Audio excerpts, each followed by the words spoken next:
إعلان مهم. 重要提示 Important announcement. Message important. Важное объявление. Anuncio importante. يرجى من المتحدثين الكرام إلقاء بياناتهم بسرعة معقولة لضمان ترجمة فورية وافية وعالية الجودة. 为了帮助口译准确完整传递发言信息，请代表发言时语速不要过快。 Speakers are kindly reminded to deliver their statements at a reasonable pace to ensure complete and quality interpretation. Il est rappelé aux orateurs qu'ils doivent présenter leur déclaration à un rythme raisonnable afin de garantir une interprétation complète et de qualité. Напоминаем ораторам, что для обеспечения полного и качественного устного перевода необходимо выступать в умеренном темпе. Se ruega a los oradores que pronuncien sus declaraciones a un ritmo razonable para garantizar una interpretación íntegra y de calidad.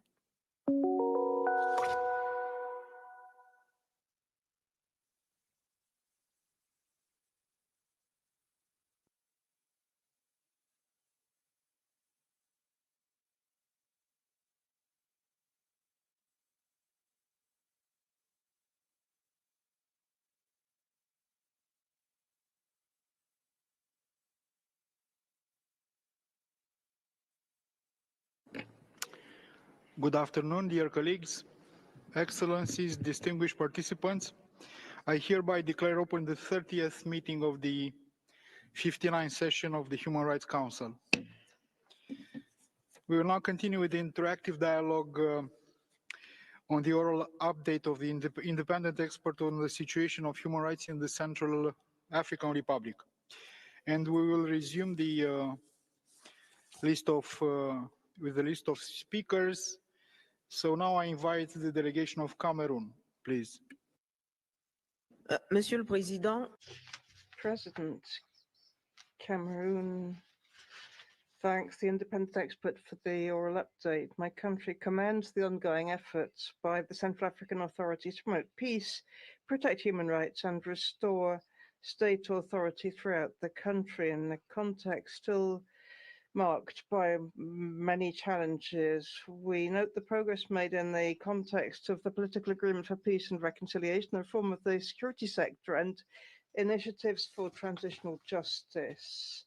As a neighboring country and member of the sub-region, Cameroon is particularly attentive to the development of the situation in the CAR and reiterates its solidarity with the people of that country. We commend the ongoing cooperation between the government of the CAR, the African Union, and the UN, particularly through MINUSCA, as well as other bilateral and multilateral partners. This synergy is crucial in order effectively to meet priority needs, particularly protection of civilians, reintegration of ex-combatants, and strengthening of institutions. Cameroon calls on the international community to continue its support, both technical and financial, to help the CAR as it implements its commitments and builds the democratic progress made. Thank you.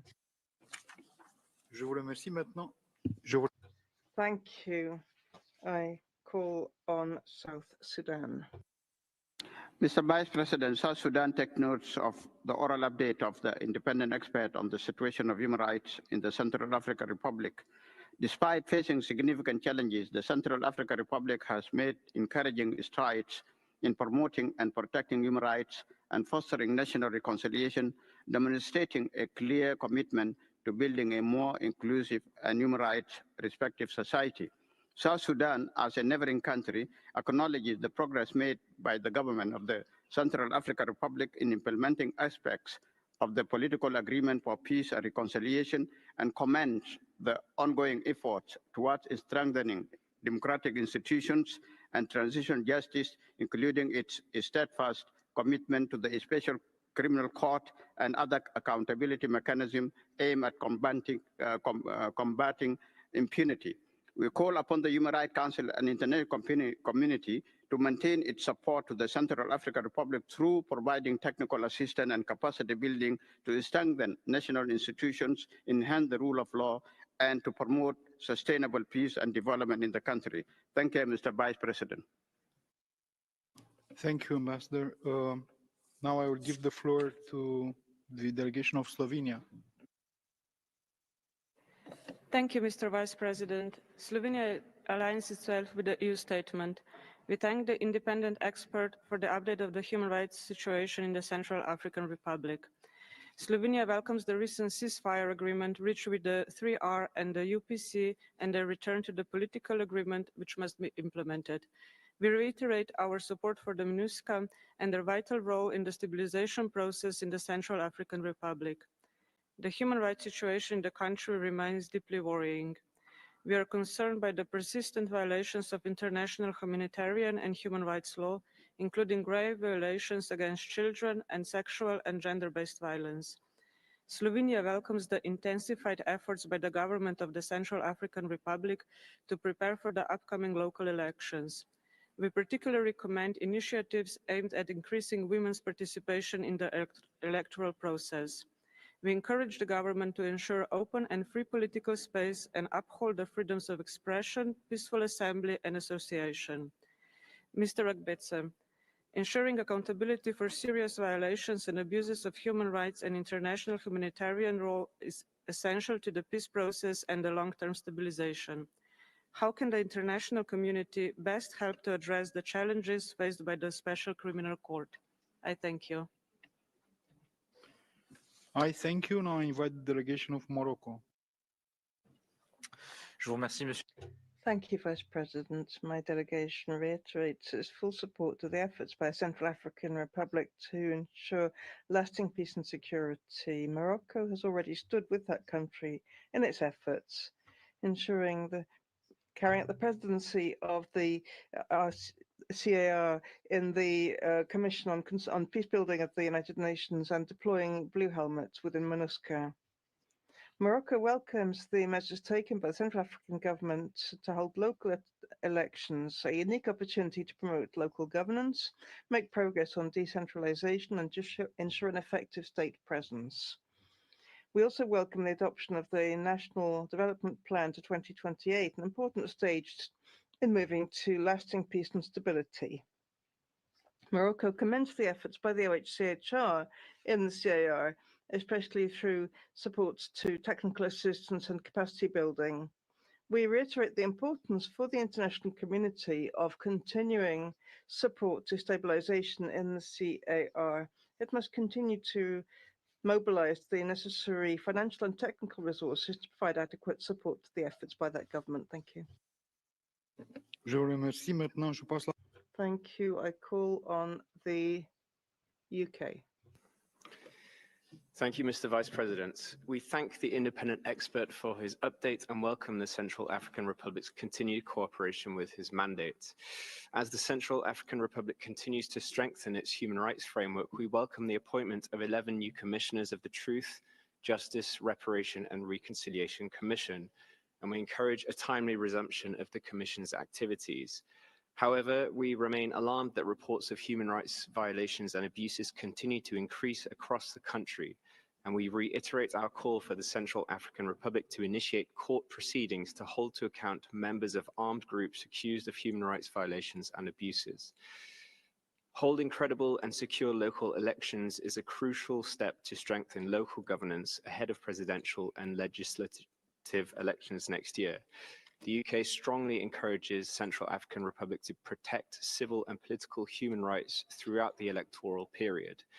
This is an important opportunity for the Central African Republic to demonstrate their commitment to democracy. Independent expert, following the recent postponement of local elections, how can this council support the timely and inclusive delivery of elections for the people of the Central African Republic? Thank you. Thank you. Now I give the floor to the delegation of the Russian Federation. President, we are satisfied to note that this situation with security in the CAR is gradually improving, which allows the country's leadership to focus on the internal agenda for its citizens. At the same time, despite the measures taken, there are still threats by unlawful armed groups, killings and abductions of civilians and robberies of settlements and humanitarian convoys. We believe that investigating human rights violations falls to the authorities of that country. Well, we welcome the lifting in 2024 of the arms embargo against the government of the CAR and the change of focus to purely combating unlawful armed groups. We point to the difficult situation of vulnerable groups, women and children. We're concerned at inhuman and harsh treatment by unlawful armed groups which recruit children and exploit them also for unpaid labor. We note that the government is working actively with international structures on human rights and taking every possible measure to improve the human rights situation in the country. This constructive attitude by the national authorities deserves every support. Thank you. Thank you. Now I give the floor to the delegation of China. Mr. Vice President, China has taken note of the independent experts' oral update. China commends the Central African Republic government for its achievements in advancing peace process and in protecting human rights. We have noted with satisfaction the important progress that's made in strengthening state governance and in promoting development and reconstruction. We have always called for constructive dialogue and cooperation as a means to settle differences in the field of human rights. We would like to work with the international community to advocate advancing human rights based on security, development, and cooperation, so as to support and assist Central African Republic in achieving peace and development and in promoting and protecting human rights. I thank you. I thank you. Now I give the floor to the delegation of the Bolivarian Republic of Venezuela. Thank you, Vice President. We commend the cooperation of the CAR with this council and its mechanisms and its readiness to continue taking action to improve the situation on the ground. An example was seen in the fourth cycle of the UPR, where it accepted over 95% of the recommendations received during the interactive dialogue, showing its commitment to promoting and protecting human rights for its people. As a principle, Venezuela will continue to emphasize that Item 10 of the agenda was designed to address technical assistance and capacity building on human rights based on genuine dialogue and cooperation, pillars of its work, and working always with the support of the concerned country without imposition. The independent expert, like all mandates and special procedures, must fully comply with the Code of Conduct and observe the universal principles of respect for sovereignty and non-interference in internal affairs. Finally, we encourage the CAR's government to continue taking action to consolidate peace and national reconciliation with the assistance and cooperation of UN system institutions, which the country believes appropriate in keeping with its national priorities. Thank you. Thank you. Dear colleagues, this was the last speaker on the list. We will now turn to the list of speakers from national human rights institutions and non-governmental organizations. And thus, I invite the representative of Centre d'études juridiques africaines, please. Monsieur le Vice President, the CEJA wishes to express its condolences to the people of the Central African Republic for the tragedy on 25th June at the Barthélemy Boganda Lycée. We express every sympathy to the families. We commend the efforts by the government of the Central African Republic to combat recruitment and use of children by armed groups. We commend the implementation of the National Plan of Action to combat trafficking in children in conflicts and the cooperation of the state with a special rapporteur on trafficking, specifically in women and children, and the signature of the Protocol of Transfer and Protection for Children associated with armed forces and armed groups. However, the country still faces armed groups and mass recruitment by child soldiers. We call on those groups to respect IHL and end that practice. In the best interest of the child, CEJA calls on the CAR to step up efforts and comply with human rights, particularly the African Charter for Children's Rights and Wellbeing and the Convention on the Worst Forms of Child Labour, as well as the Convention on the Rights of the Child in Protocol on Armed Conflict. We encourage states to develop education and better to distribute national wealth, since child soldiers mostly come from poor areas. We stand ready to support the Central African Republic in its efforts. Thank you. Thank you. Now I give the floor to the representative of the Christian Solidarity Worldwide. Thank you, Mr. Vice President. CSW thanks the independent expert for his oral update. We are deeply concerned by recent cycles of violence and unrest in Zemio town in Haute-Mbomu prefecture, where the deaths of 2 young Fulani men and the disappearance of 4 others in March this year sparked widespread tensions, resulting in attacks on government officials and UN peacekeepers, and a sharp rise in hate speech against Muslims and the Fulani ethnic group. While we commend steps taken by the mayor of Zemio to encourage dialogue between the various communities, we emphasize that the worrying levels of ethnic and religious hate speech must be addressed decisively, as they foster intolerance and often precipitate acts of violence. We urge the government of CAR to take concrete action to protect all civilians and to work towards disarming and demobilizing the armed groups operating in the country to ensure the security of all citizens. We remain concerned by reports indicating gross violations of human rights and humanitarian law by Russian mercenaries from the Wagner security group, which undermine the country's effort towards security, peace, and reconciliation. We call on member states to both pressure and assist the government of CAR to ensure a thorough investigation of and accountability for the violations highlighted by the UN Working Group on Mercenaries. We deplore the seeming rise in attacks on UN peacekeepers and urge the government to hold perpetrators to account. Thank you. Thank you. Now I invite the representative of the Human Rights Research League. Merci, Monsieur le Président. Thank you.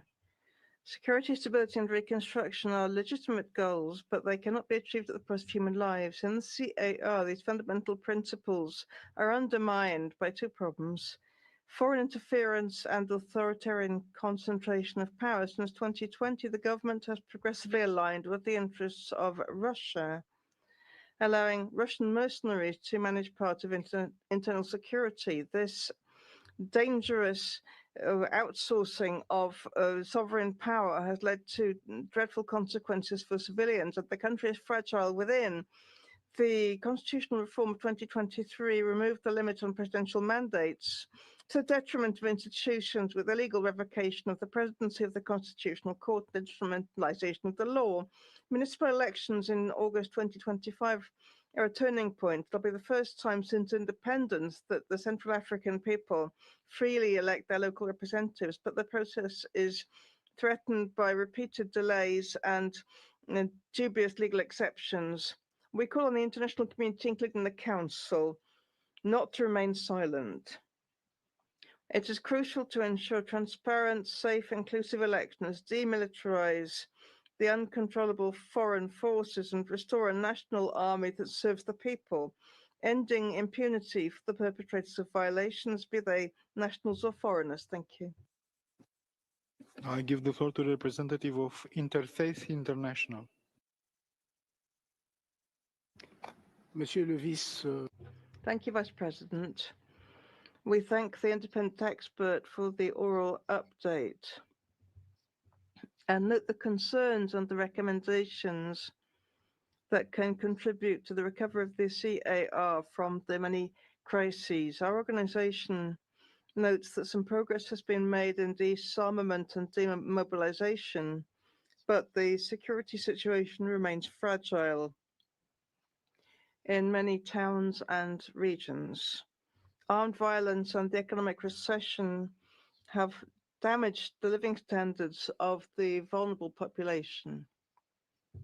Interfaith International is deeply attached to effective implementation of the political agreement for peace and reconciliation and the application of the shared roadmap for peace in the Great Lakes region. Our organization would like to know what solutions the independent expert would recommend to prevent post-electoral violence, and what strategies should be adopted to mitigate the impact of the Sudanese crisis in the border areas, where there are various armed groups operating. Thank you. Je vous remercie. Maintenant, Thank you. I call on Cécile. Monsieur le Vice-président. Thank you. CICID welcomes the work of the independent expert and fully supports his work with the CAR on human rights. We are gravely concerned at the ongoing lack of security in many areas which lack road infrastructure. The country must step up its efforts to rehabilitate affected infrastructure. Action must be focused on reconstruction so that the population can benefit from effective access to healthcare, schools, and drinking water. The necessary conditions must be created for the most vulnerable populations to have a normal life.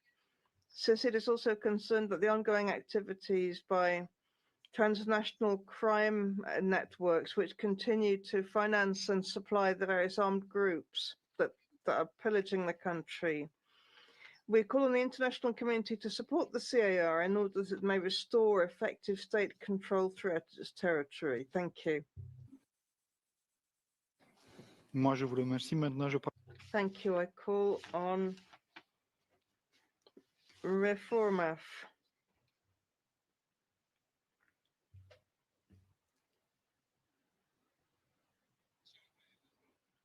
President, we thank the independent expert for presenting the report and welcome the government's efforts to strengthen the rule of law, transitional justice, and protect basic rights in a security and humanitarian context that is still fragile. In particular, we welcome the renewed mandate of the Special Criminal Court and the commitments to combat sexual violence, as well as the development of the National Human Rights Policy. We remain concerned at the persistence of serious violations, particularly against women, children, and IDPs. Combating impunity must be a priority with additional technical support for the judicial institutions and security. We call on the international community to continue its support, notably through supporting national justice mechanisms, strengthening local capacities, particularly in rural areas, and promoting inclusive governance based on participation by all.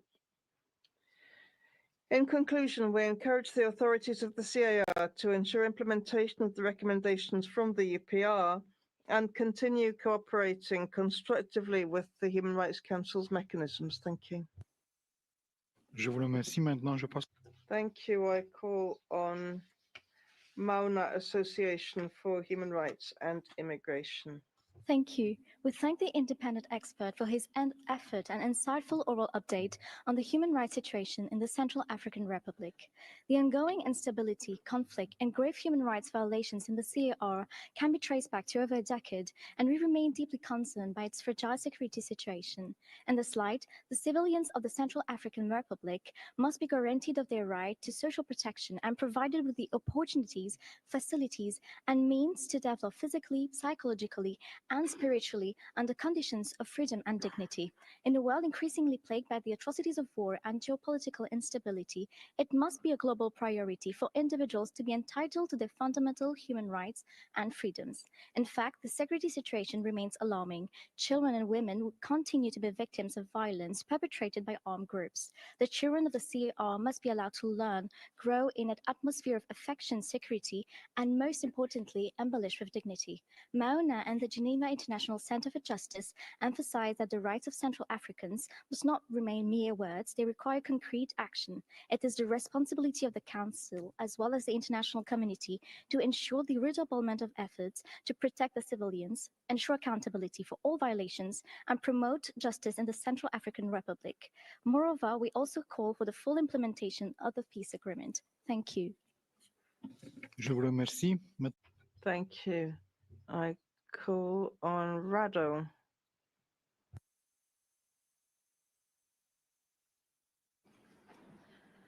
Mr. Vice President, Rado would like to thank Mr. Yao Agbetse for his oral update. We congratulate him on the work he has done since the beginning of his mandate. The Central African Republic remains trapped in a cycle of violence and impunity despite the support of the Council and the involvement of MINUSCA.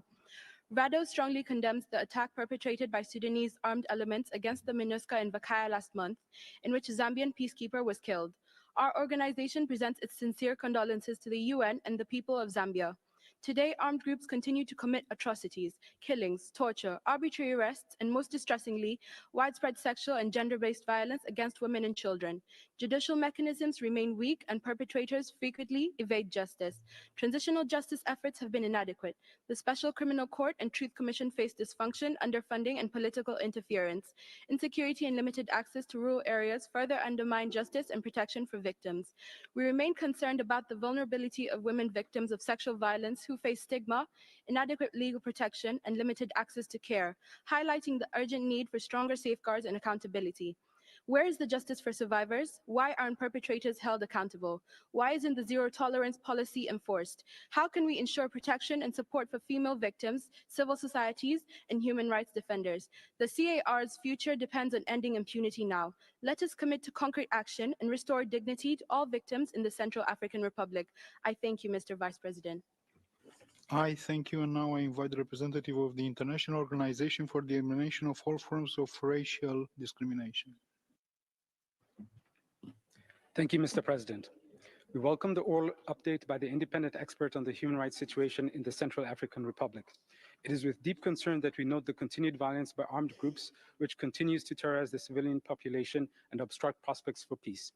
While we acknowledge progress in national security efforts, ongoing attacks, such as the recent outbreak of violence around Bozum in mid-June, highlight the fragility of the situation. We are especially disturbed by the widespread and documented violations against women and children, as reported by various UN bodies earlier this year. These violations are being committed with impunity, further exacerbating the suffering of civilians. We are also alarmed by the spillover violence from neighboring countries and agree on the importance of deploying trained and well-equipped national security forces to protect the population. With nearly 40% of the population in need of humanitarian aid this year, the need for support is extremely urgent. Looking ahead to the 2025 elections, we share the concerns regarding the current conditions. Continued violence, looting, and the burning of homes seriously undermine the possibility of holding inclusive, peaceful, and free elections. In conclusion, E40 and Geneva International Center for Justice call for technical assistance to support the electoral process and emphasize the need to build national capacities, as over-reliance on external aid can hinder long-term progress, as was mentioned by the independent expert earlier this year. Lastly, given the regional dimensions of the crisis, we stress the importance of regional solidarity and cooperation to promote lasting peace and stability. I thank you. I thank you, and now I invite the representative of the International Bar Association. The IBAR is highly concerned about gross human rights violations being perpetrated in the Central African Republic with impunity, including gender-based violence and conflict-related sexual violence. According to the UN data, in the first quarter of 2025, a total of 2,445 GBV cases were reported, with sexual violence, particularly rape, accounting to 70% of reported cases. Victim survivors of GBV and CRSV have been failed by the international community in that these preventable crimes were ultimately not prevented. Victim survivors of GBV and CRSV have been failed by the international community in that there has been no progress on justice and accountability for these crimes.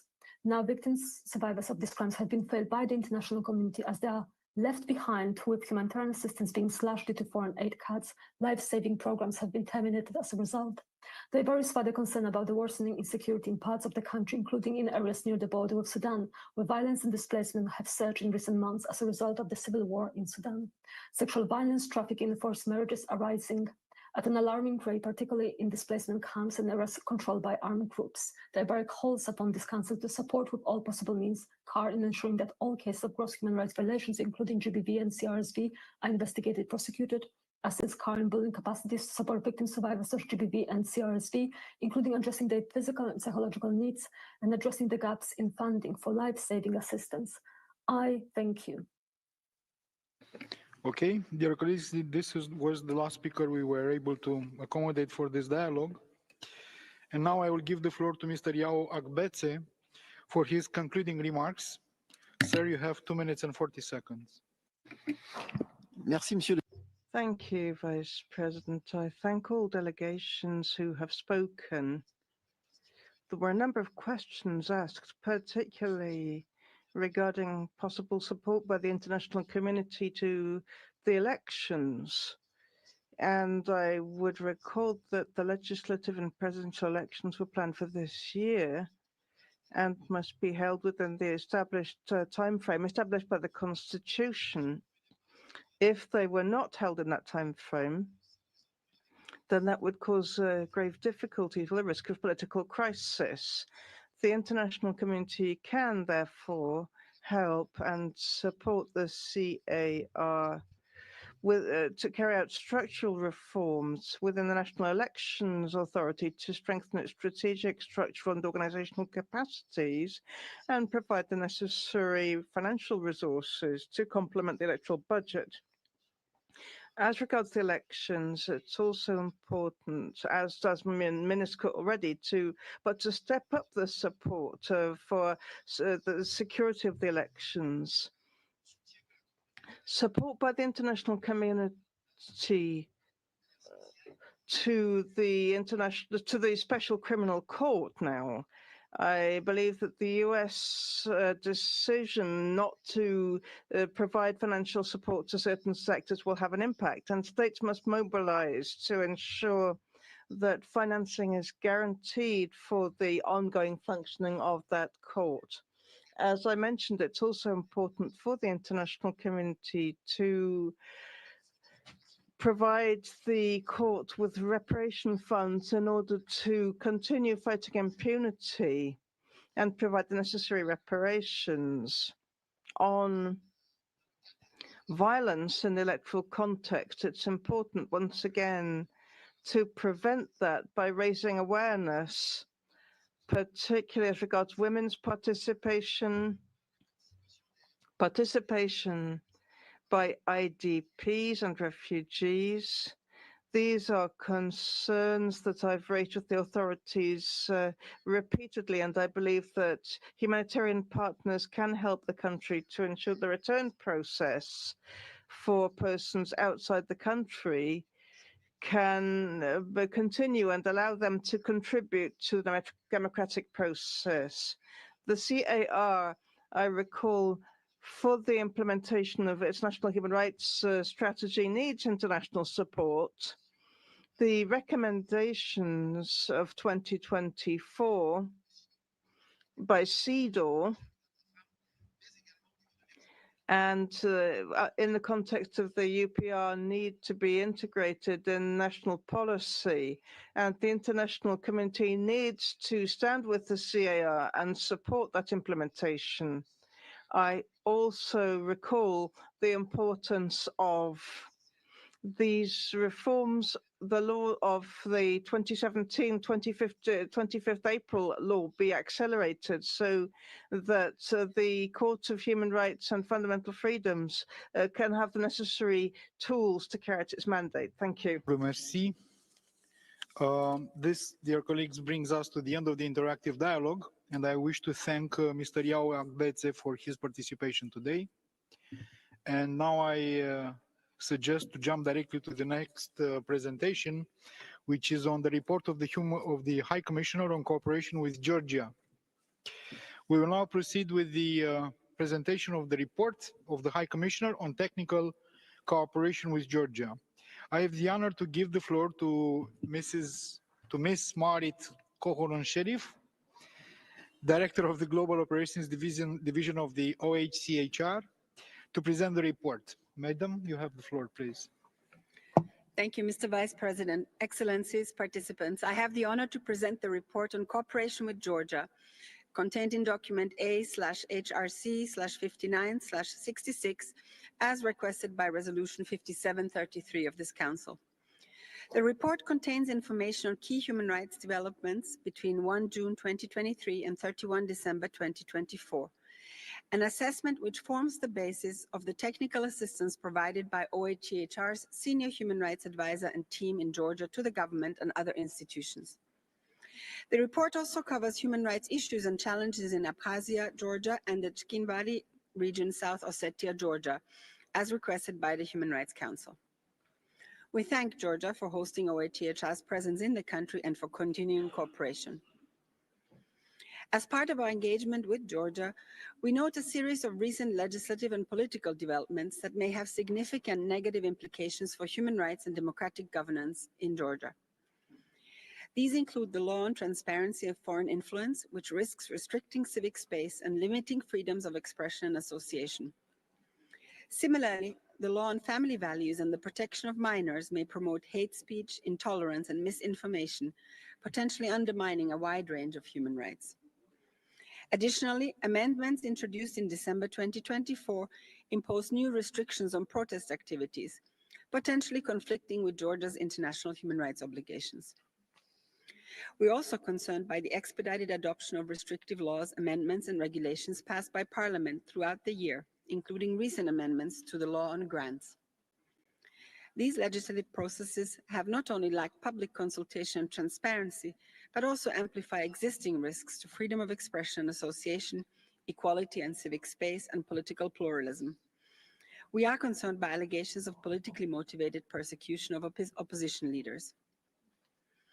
The office also remains seriously concerned about the reported human rights violations in the context of public protests since 28 November 2024. All such allegations must be promptly, independently, and thoroughly investigated, and those responsible must be held accountable, and due process rights must be respected. These developments warrant ongoing dialogue and careful review to ensure full compliance with Georgia's international human rights obligations. OHCHR stands ready to provide technical assistance to support alignment of these laws and practices with international standards. Excellencies, regrettably, the authorities in control in Abkhazia and South Ossetia have not granted access to OHCHR, despite this Council's repeated calls since 2017. It is essential to address the ongoing allegations of human rights violations identified in our report affecting ethnic Georgians in Gali and Akalgori districts, as well as those residing along the administrative boundary lines and displaced persons. We reiterate the call to lift all undue restrictions on movement and to fully reopen all crossing points along the administrative boundary lines with Abkhazia and South Ossetia without further delay. This is essential to facilitate freedom of movement, mitigate the adverse impacts of current restrictions, and ensure equal access to the full exercise of all human rights. Amid ongoing restrictions on the use of Georgian as a language of instruction in Abkhazia and South Ossetia, which affects the ethnic Georgian population in Gali and Akalgori districts, it is essential to guarantee access to quality education for all without discrimination, including the right to receive instructions in one's mother tongue. We call on the authorities in control in Abkhazia and South Ossetia to promptly and thoroughly investigate all allegations of violations of the right to life, as well as torture or ill treatment. They must intensify efforts to establish accountability, provide redress to victims, and prevent their recurrence of such abuses. We also urge an immediate cessation of arbitrary deprivation of liberty in Abkhazia and South Ossetia, practices that primarily affect ethnic Georgians. All related concerns need to be addressed, including by conducting a thorough review and promptly resolving alleged or suspected violations in accordance with international human rights law. OHCHR remains committed to supporting efforts within the framework of the Geneva international discussions to improve the human rights situation on the ground. Finally, we call on all relevant actors to implement the recommendations from this and previous OHCHR reports submitted to the Human Rights Council regarding cooperation with Georgia. I thank you, Mr. Vice President. I thank you. Now, according to our practice, we shall hear the delegation of the country concerned by the report. I now give the floor to the distinguished representative of Georgia. Ambassador, you have 5 minutes, please. Thank you, Mr. Vice President, and let me thank the High Commissioner for Human Rights for presenting his report in accordance with the Resolution 57/33 on cooperation with Georgia. Notwithstanding persistent calls of previous resolutions, we continue to face grave security, human rights, and humanitarian situation in Georgia's Abkhazia and Geneva regions occupied by the Russian Federation. And denial of access for the OHCHR and other human rights mechanisms to these Georgian regions by the occupying power, the Russian Federation. Against this backdrop, numerous ECHRs and the ICC's decisions confirm occupation and effective control of both Abkhazia and Geneva regions of Georgia by Russia and hold it fully responsible for the human rights violations committed therein.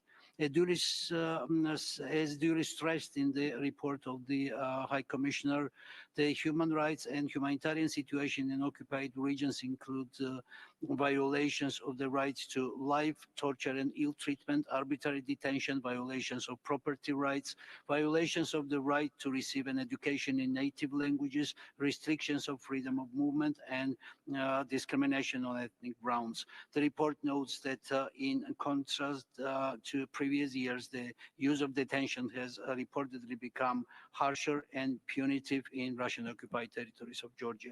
There are still Georgian citizens remaining in lengthy illegal detention in both occupied regions. Furthermore, installation of barbed wire fences and other artificial barriers along the occupation line, as well as other numerous restrictions of freedom of movement, continues and has negative impact on the conflict affected people, including on family life and access to property, grazing, pastures and farmlands, religious sites and cemeteries. It's deeply alarming that impunity for the brutal murder and deaths of David Basharuli, Giga Othozuria, Archil Tatunashvili, Irakli Kvaratskhelia, Tamaz Ginturi, Vitalik Arbaya clearly demonstrates that ethnically motivated torture and killings are tolerated and even encouraged by Russia and its occupation regimes. These brutal acts are used as tools by the Russian Federation and its occupation regimes in both regions to intimidate and drive ethnic Georgian populations out of the regions. Against this backdrop, there are already hundreds of thousands of IDPs and refugees expelled from their homes due to multiple waves of ethnic cleansing who still await for safe and dignified return to their homes.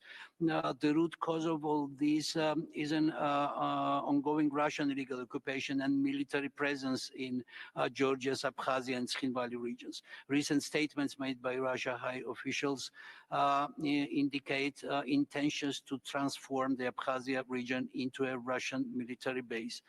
The sense of insecurity in those regions is further amplified by illegal establishment of a military naval base in Ochamchire, the unlawful operation of Sukhumi airport, and the launch of unauthorized flights between Russia's different cities and Sukhumi, as well as reconstruction of railway infrastructure. Simultaneously, Russian Federation continues annexation by gradually incorporating both occupied regions into its social, economic, political, military, and judicial spheres.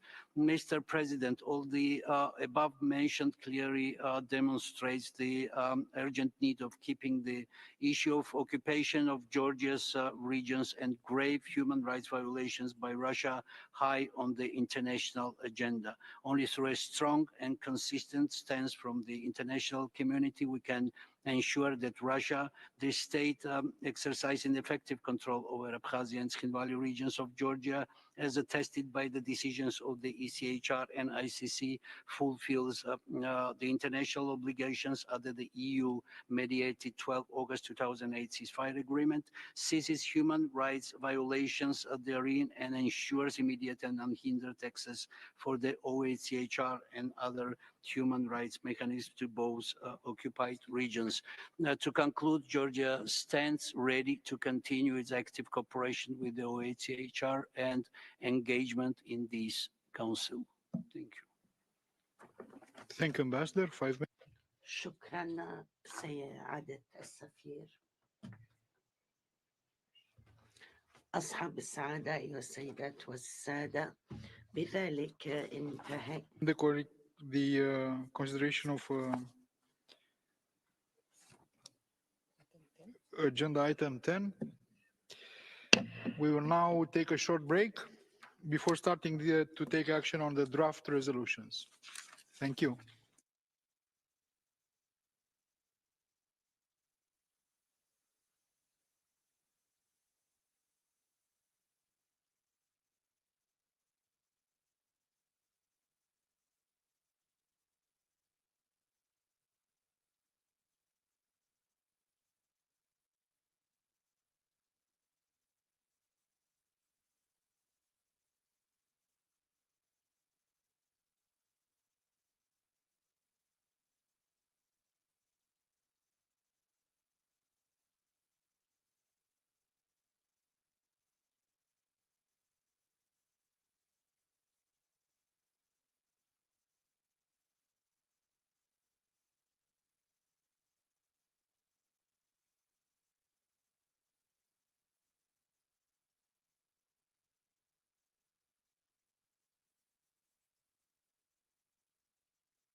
Excellences, distingués collègues, nous avons...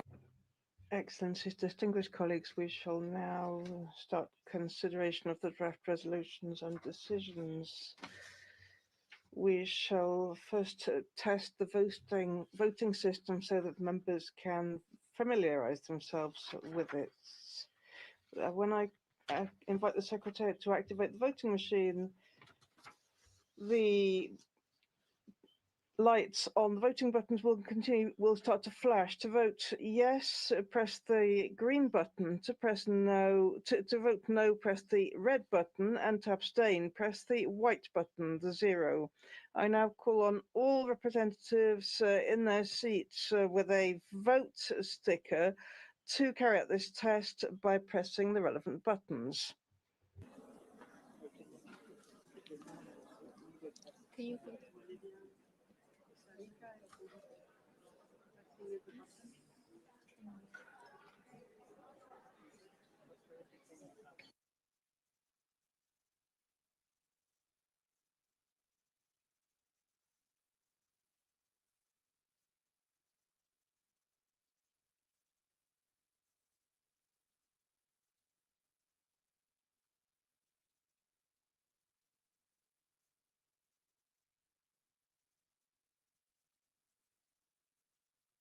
Je prie les délégations de bien vouloir vérifier. I request that delegations check whether their vote is correctly displayed on the screen. Si tel est le cas, If so, I shall request the Secretariat to close the test vote.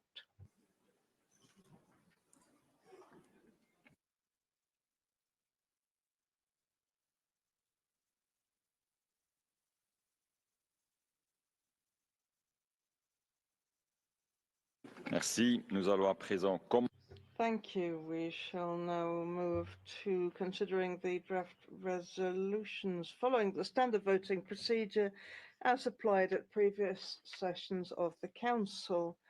Allow me to briefly recall the main elements. The right to vote is strictly reserved to state members of the Council. Observer states, for their part, may speak only in 2 cases: when they are presenting a draft resolution or decision, or when they are directly concerned by it. Apart from those cases, observer states may not intervene, including on a point of order. However, if time permits, observer states may have the opportunity to make general comments once the review of all draft resolutions and decisions is complete. We shall proceed to review the draft resolutions in chronological order of agenda items. For each item, we will consider the draft resolutions and decisions in order of submission. If a text is not yet ready to be considered, I will inform you. I, as far as possible, intend to grant the necessary time for the concerned parties to pursue their negotiations in order to facilitate adoption of projects of drafts by consensus. Allow me to remind you that in keeping with our voting process, all procedural motions such as oral amendments and requests for votes on separate paragraphs must be announced during the segment of general comments. If a procedural motion is presented during the explanations of vote, it shall be regarded as irreceivable. Please keep that in mind. I would also recall that explanations of vote and general comments after the vote are possible only when all draft resolutions or decisions under any given agenda item have been examined. Finally, in keeping with Article 128 of the Internal Rules of the General Assembly, the author of a resolution or amendment is not authorized to explain their vote on their own resolution or amendment. The speaking time during the voting process is 3 minutes for all. When several delegations present a draft resolution, they must share that speaking time. Excellencies, distinguished colleagues, I have been informed that the resolutions ready for consideration during this meeting will appear on the screen.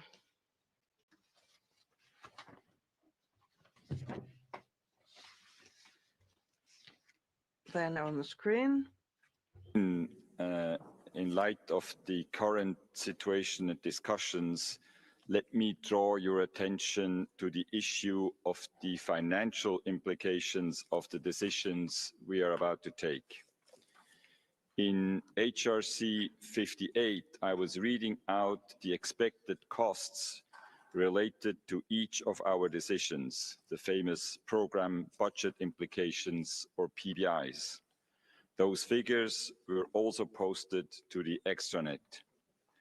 For the current session, the PBI figures that are already available have also been posted on the extranet, and I will again announce the expected costs or PBIs related to each of our decisions.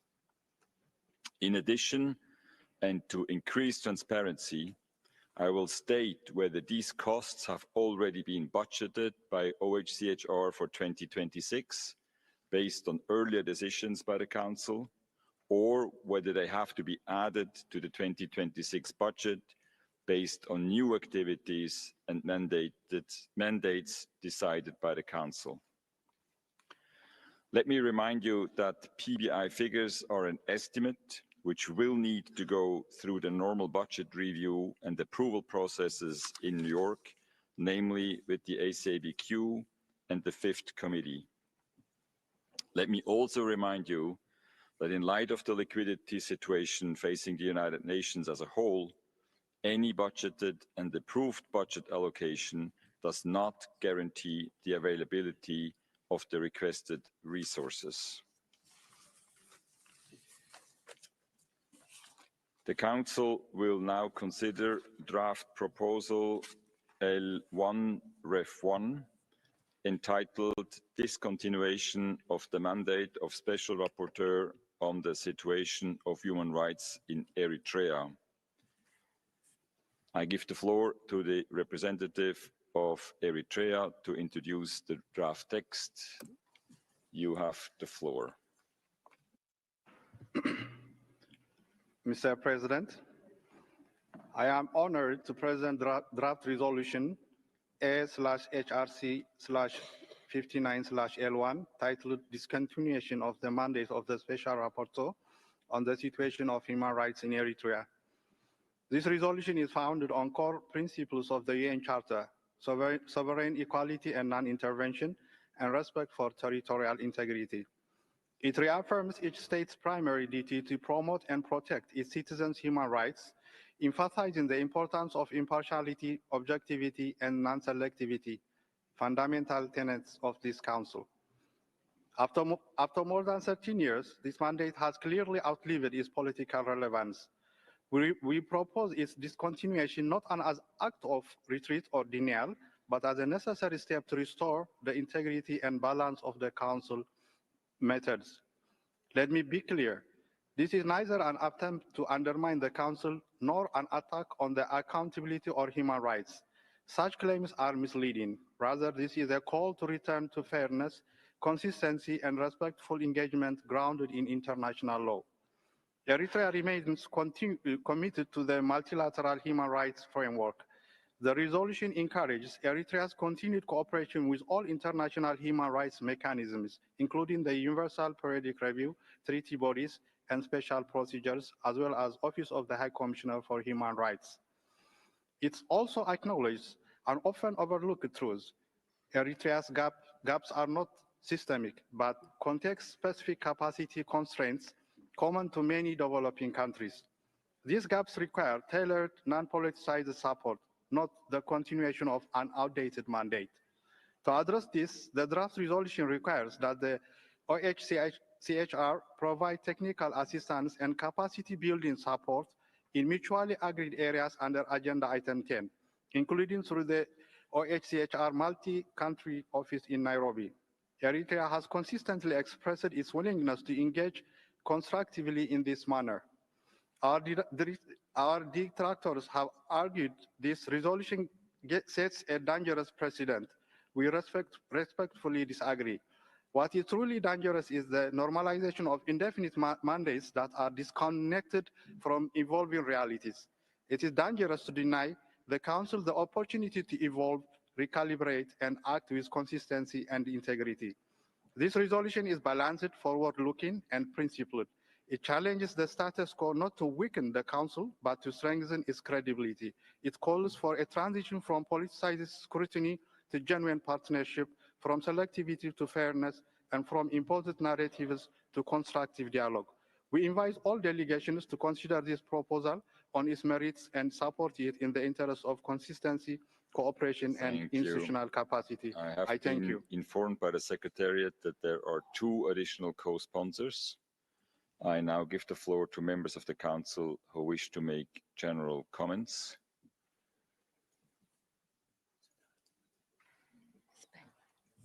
I give the floor to the distinguished representative of Sudan. شكرا السيد الرئيس. مشروع القرار. Thank you, President.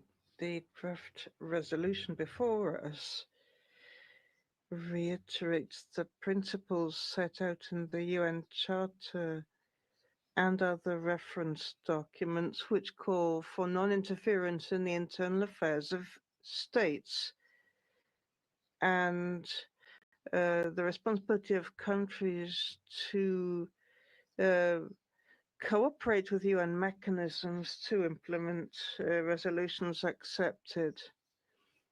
They also call for assistance to be provided to Eritrea. Under item 110, this draft seeks to overcome gaps in the system for human rights protection. And this is taken into account in programs and projects. All of our countries have human rights gaps. There is no state which can claim to have a perfect record as regards human rights. The truth is that the promotion of human rights is an ongoing exercise and there is always room for improvement. Experience has shown that imposing mandates against the will of the concerned country does not bring positive results for human rights, but rather undermines trust and leads to selectivity, politicization, and polemic in this council with attacks on the reputation of states. The resolution before us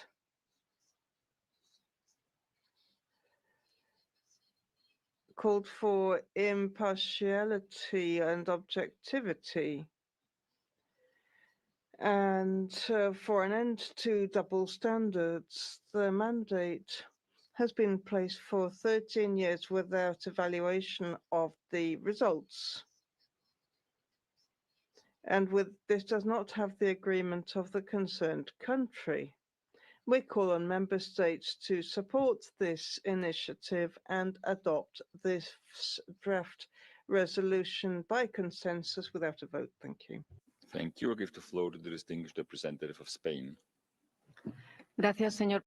Thank you, President. I am delivering this general comment on behalf of the European Union on the draft resolution L1 entitled Discontinuation of the Mandate of the Special Rapporteur on the Situation of Human Rights in Eritrea. The EU deeply regrets that Eritrea has taken unprecedented action to run a counter-resolution instead of constructively engaging with the mandate holder, the Special Rapporteur on Eritrea, or with the core group of the Eritrea resolution. This undermines the working methods of the Council and sets a... You have to speak a little slower. I'm sorry. The translation is not coming through at all. I'm sorry. I wish my Spanish was better. We had this item before, but please, can you start again and go a little slower? Sorry about that. Gracias. Thank you, President. I am sorry. My apologies to interpreters. I am delivering the general comment on behalf of the European Union on the draft resolution L1 entitled Discontinuation of the Mandate of the Special Rapporteur on the Situation of Human Rights in Eritrea. The EU deeply regrets that Eritrea has taken this unprecedented action to run a counter-resolution instead of constructively engaging with the mandate holder, the Special Rapporteur in Eritrea, or with the core group of the Eritrea resolution. This undermines the working methods of this Council and sets a dangerous precedent both for country-specific as well as thematic initiatives. We consider that the last-minute revisions made by Eritrea have not been made with good faith, and we're afraid that the offer to cooperate with the OHCHR is not genuine. Had this been the aim, these elements would have been included from the start and not 2 days before the vote. OHCHR has repeatedly offered to assist Eritrea, but these offers have not been taken up. Furthermore, the text falls far short from the usual standards. Regarding country-specific mandates, the EU recalls that the principles of sovereignty and non-interference in a state's internal affairs do not free states from their obligations under international human rights law. The HRC has a clear responsibility and even a duty to speak up and ensure monitoring and reporting of grave human rights violations, regardless of where they occur. The severity and magnitude of human rights violations in Eritrea have been well documented across the UN. While we have welcomed Eritrea's engagement with the UPR, we regret that its implementation of recommendations accepted remains minimal. If the mandate of the Special Rapporteur were to be discontinued, there would be no systematic monitoring, documentation, or public reporting on Eritrea's human rights situation, allowing impunity and repression to deepen in silence. No other human rights scrutiny is proposed by draft resolution L1, and there are no domestic institutions or mechanisms capable of undertaking such work, as there is no independent civil society or media in the country. Our resolution is not aimed against Eritrea. It seeks to establish meaningful cooperation to improve human rights in Eritrea for the benefit of all Eritreans. We continue to call on Eritrea to respect the Council's fundamental principle of constructive dialogue and cooperation with a view to enhancing promotion and protection of all human rights. For these reasons, the EU would like to call a vote on the draft resolution L1 and calls on all states to vote against. Thank you. Thank you. I'll give the floor to the distinguished representative of Cuba.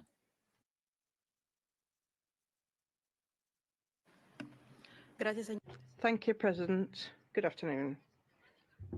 Systematically, our delegation has opposed the renewal of the mandate of the Special Rapporteur on Eritrea, in line with its principled position against selective politicized mandates which do not have the agreement of the concerned country and are opposed against their will. It has done this because this mechanism, like many others, has shown its ineffectiveness and brought no impact on the ground. Only concerned countries can identify their national challenges in human rights and thus promote actions and mechanisms for constructive cooperation, technical assistance, and capacity building. We recognize the political will of the government of Eritrea to strengthen cooperation as with universal human rights mechanisms such as the treaty bodies and the UPR, including tangible actions for the implementation of the recommendations accepted in the fourth cycle.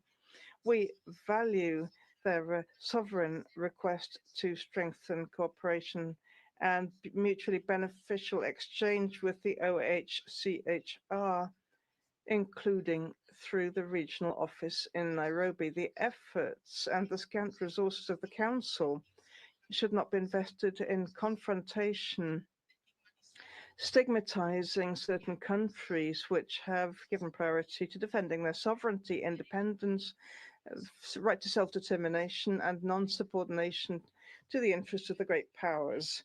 We must impose less and listen more, particularly to concerned countries, which not only are able to identify their national challenges, but also propose the necessary mechanisms to address them and promote and protect human rights of all of their citizens. This is the opportunity that the Council has to show that we can do things in a different way. Let us not waste it. President, for the reasons I have set out, Cuba will vote in favor of the draft resolution L1 Rev 1. Thank you. Thank you. I give the floor to the distinguished representative of China. Mr. President, China welcomes Eritrea's submission of draft resolution L1 Rev 1. The revised draft resolution is balanced in its content, and acknowledges that Eritrea has room for improvement in the promotion and protection of human rights. These are needed due to current inadequate capacity in human rights protection rather than systemic issues. Through the draft resolution, the Eritrea government has committed to strengthening cooperation with international human rights mechanisms, including implementing recommendations accepted during the first round of UPR and from treaty bodies and special mechanisms. The government is also committed to technical cooperation with UNHRC to enhance the level of human rights protection. China maintains that the Council is a platform for constructive dialogue and cooperation. Its work should adhere to the principles of universality, objectivity, fairness, non-selectivity, and non-politicization. Imposing country-specific mechanisms without the consent of the affected country is inconsistent with the original purpose of the Council and fails to promote and protect human rights. Instead, it's going to exacerbate confrontation, reduce efficiency, and waste resources. In view of the foregoing, China will vote in favor of the revised draft resolution L1, Rev 1, and call on other members of the Council to vote yes. Thank you. You give the floor to the distinguished representative of Albania. Thank you, Mr. President. Albania supports the statement delivered by Spain on behalf of the European Union members. Albania regrets the tabling of a counter-resolution by Eritrea seeking to discontinue the mandate of the Special Rapporteur. We commend the work of the Special Rapporteur, whose mandate remains essential in ensuring independent monitoring, documentation and reporting on the situation in Eritrea. We believe that such a move would silence the only impartial mechanism currently providing visibility to the grave human rights situation in the country and would further entrench impunity. The principle of sovereignty and non-interference in the state's internal affairs do not free states from their obligation under international human rights law. The lack of consent of the country concerned to the resolution of Human Rights Council should not be used to escape international scrutiny. The absence of domestic accountability mechanism and the lack of cooperation by the Eritrea authorities with international human rights bodies underscore the importance of maintaining this mandate. We remain deeply concerned by the persistent and well-documented human rights violation in Eritrea, as outlined in the recent report of the Special Rapporteur presented on June 16 to the Human Rights Council. This included widespread arbitrary detention, enforced disappearance, torture, suppression of fundamental freedoms, and the indefinite national service system, which continues to have devastating impacts on the lives of peoples and contribute to mass displacement. Mr. President, Albania continues to consider the mandate of the Special Rapporteur of crucial importance, in spite of the lack of consent and cooperation by Eritrea, the country concerned.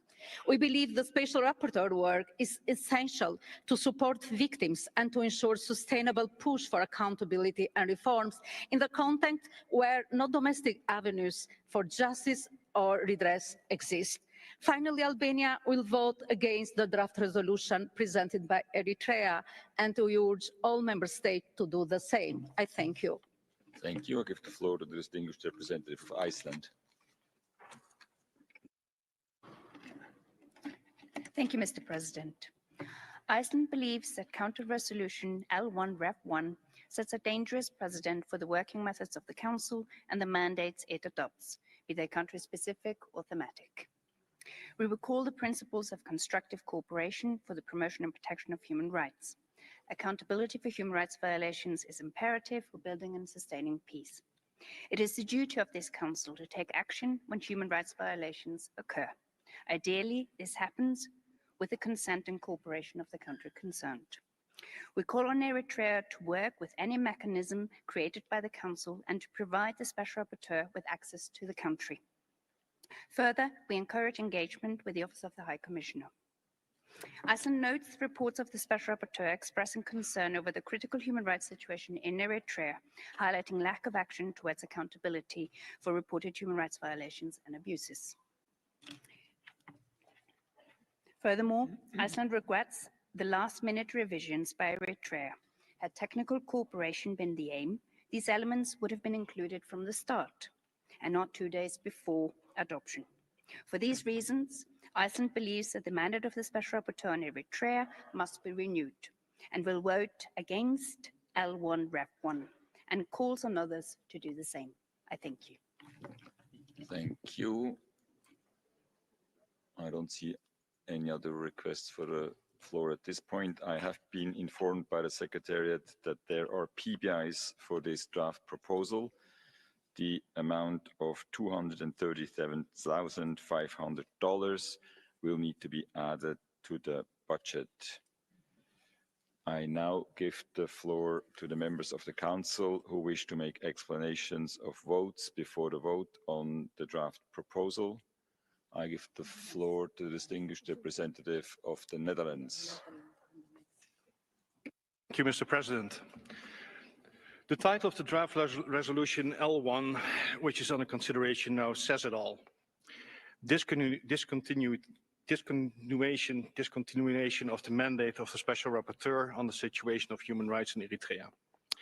Eritrea has tabled this resolution with one purpose and one purpose only: to end the mandate of the Special Rapporteur, a mandate that has been established by this Council and is up for renewal this session. We deeply regret this harmful action, which, if adopted, will have severe institutional consequences. The Council has long-established procedures and working methods to discuss draft initiatives, convey positions, including disagreements, and suggest revisions. Although these procedures are not always perfect, they allow us to find a consensual way forward. And in those cases where we cannot find consensus, we have clear procedures, calling a resolution to a vote. Eritrea, however, did not use any of these existing methods. More specifically, Eritrea, 1, did not participate in the informal consultations on the EU-led resolution with the Special Rapporteur's mandate. 2, it did not engage bilaterally with the core group of that resolution. And 3, did not engage with the mandate holder who was central to their own resolution. And Mr. President, is this the constructive dialogue the proponents of this resolution refer to? Instead, Eritrea opted for an unprecedented path. While represented under the guise of a request for technical assistance, the clear aim of this resolution is to end the mandate of the Special Rapporteur. It is not to genuinely engage with OHCHR and receive technical assistance, which actually we would welcome. Eritrea, in fact, has refused OHCHR offer for exactly such technical assistance in the past. And Eritrea is only one of the few states that has never received a visit of a special procedure mandate holder, which through their country visits can provide tailor-made technical assistance. And again, Mr. President, the argument used by the proponents of this revision of the argument of constructive dialogue is empty and aims to detract from the real purpose of this resolution. Mr. President, this approach sets a dangerous, and I repeat, a dangerous precedent, both for country-specific as well as thematic initiatives at the Human Rights Council. It is for these reasons that the Kingdom of the Netherlands will vote against Resolution L1, and we call on all members of this Council to do the same. Thank you. Thank you. I give the floor to the distinguished representative of Mexico. Thank you. Mexico recognizes the right of all states to present draft resolutions, but we believe that the delegations must make every effort to avoid duplication of resolutions on a same issue.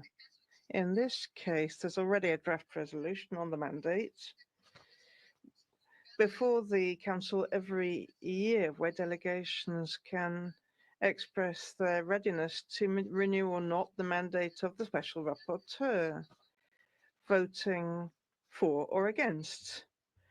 Thus, Mexico considers that the appropriate forum for discussing whether the mandate should be renewed or not is in the annual resolution presented for that purpose, L7, and we consider procedurally unnecessary the presentation of L1.1.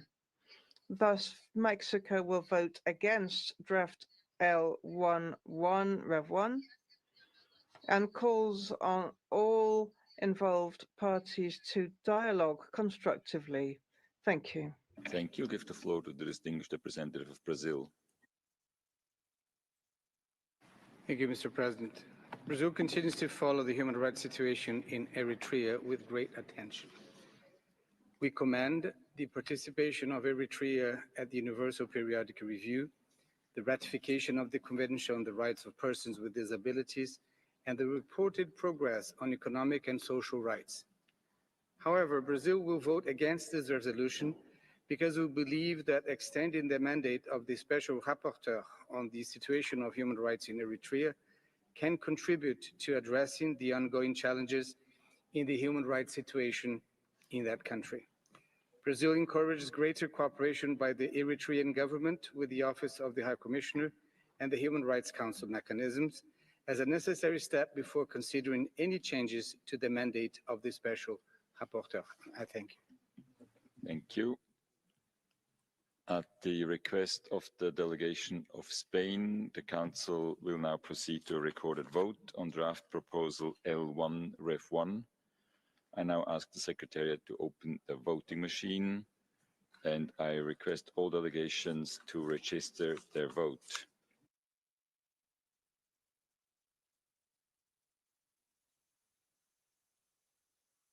Have all delegations registered their vote? I request delegations to check whether their vote is accurately reflected on the screen. If so, I ask the Secretariat to close the voting machine. The voting is now closed. The result of the recorded vote is as follows: 4 in favor, 25 against, 18 abstentions. Draft proposal L1 Ref 1 is therefore rejected. Copies of the results of the votes will shortly be uploaded on extranet. This one.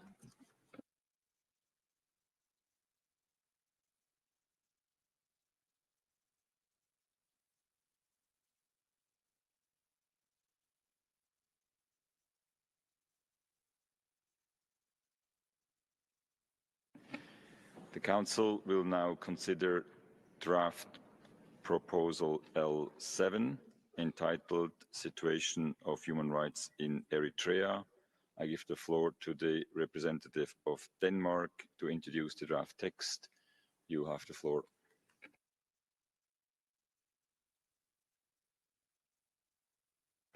Thank you, Mr. President.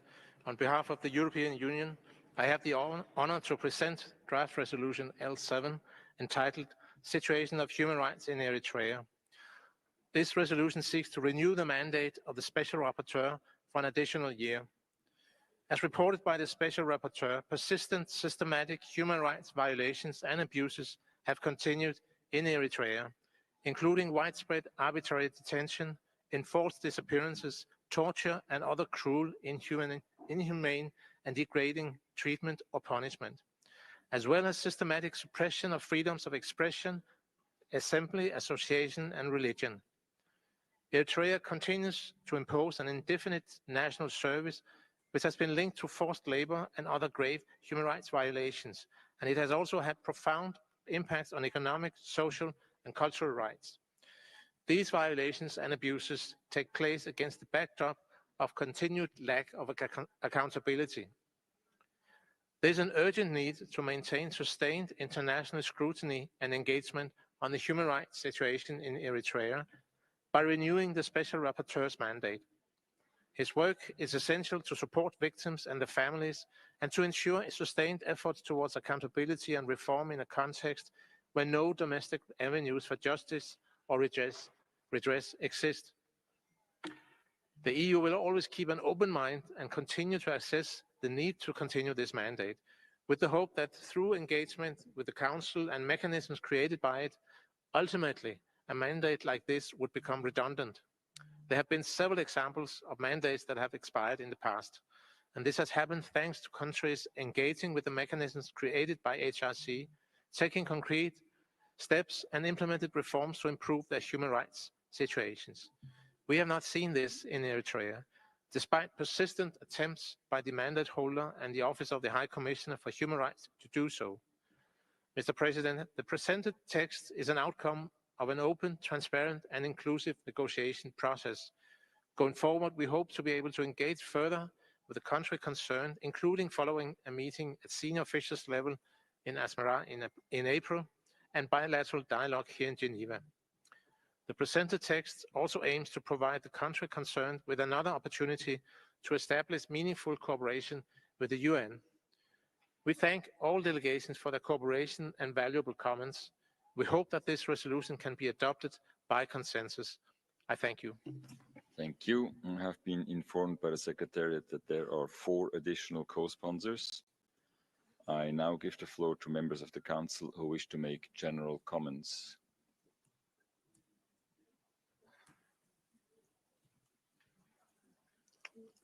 I don't see. I give the floor to the distinguished representative of Sudan. شكرا سيد الرئيس. لقد مضى. Thank you, President.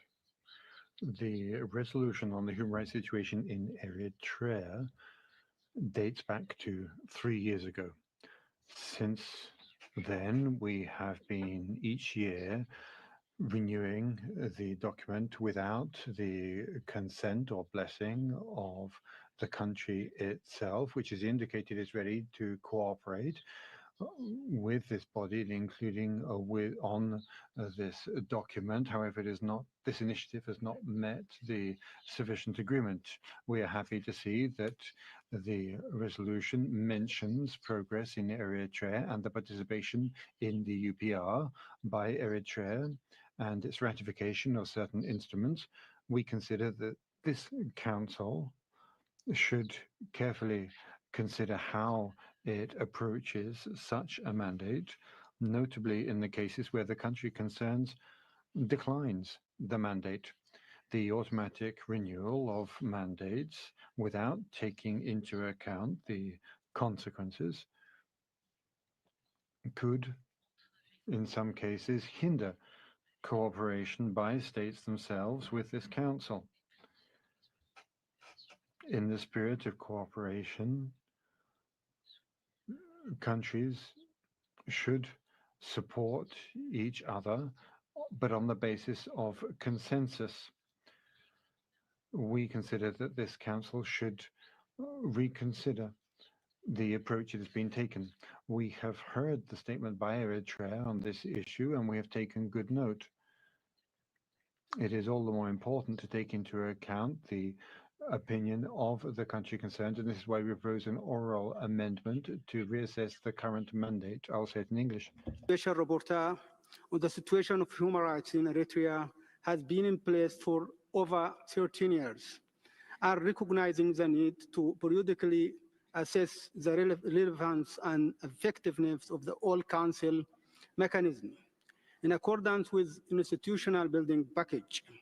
This resolution renews the mandate for a final 1 year, after which it shall be discontinued. ونقترح إضافة التعديل بعد الفقرة العاملة 7. We propose adding this amendment after paragraph 7. Thank you.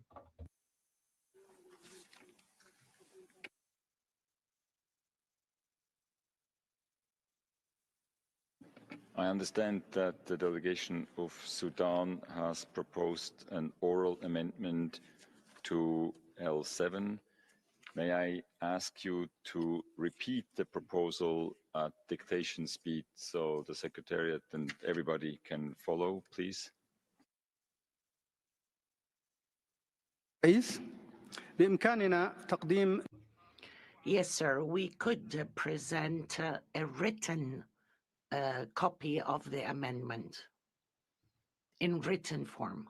Both would be good. Could you repeat it again at Okay, slow thank you very much. then give it to us? Recalling that the mandate of the Special Rapporteur on the situation of human rights in Eritrea has been in place for over 13 years, and recognizing the need to periodically assess the relevance of the effectiveness of all council mechanisms in accordance with the institutional building package. This resolution renews the mandate for a final period of 1 year, after which it should be discontinued. Thank you.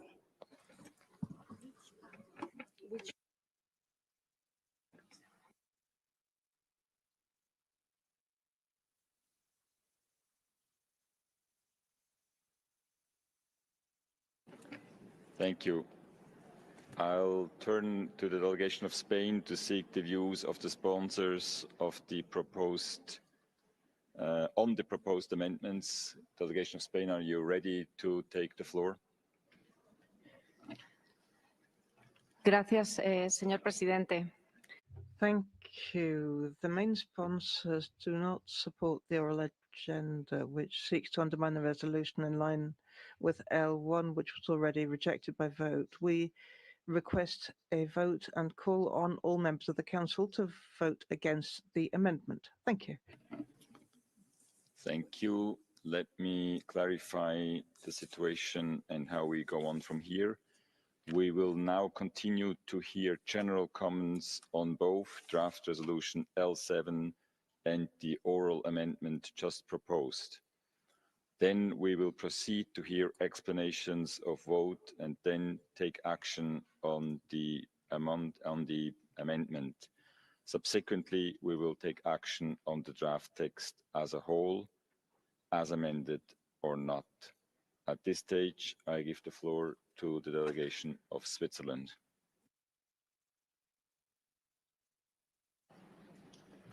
Merci, Monsieur. Thank you, President. Switzerland would like to reiterate that thanks to the resolution creating the Human Rights Council, as well as 5/1, entitled Institutional Package, the Human Rights Council, as the body responsible for protecting and promoting human rights, is charged with handling all situations where there are violations of human rights. The absence of consent in the countries concerned is not a criterion that prevents this body from being referred to. In order to execute this task, there are various mechanisms, including the special procedures mechanism, the mandate of experts put in place through resolutions that are presented and discussed within this body. Mindful of the fact that this is put in place in order to improve the protection and promotion of all rights, human rights and fundamental freedoms, Switzerland considers that the principal authors of L7 conducted transparent, open negotiations in order to submit a balanced text. In effect, progress in human rights is mentioned. The authors also mention where progress is required. Switzerland considers that this process improves human rights, and we support L7. We regret all attempts to put an end to a special procedure. We would like to recall that one of the principles that should lead the work of this council is constructive dialogue and cooperation.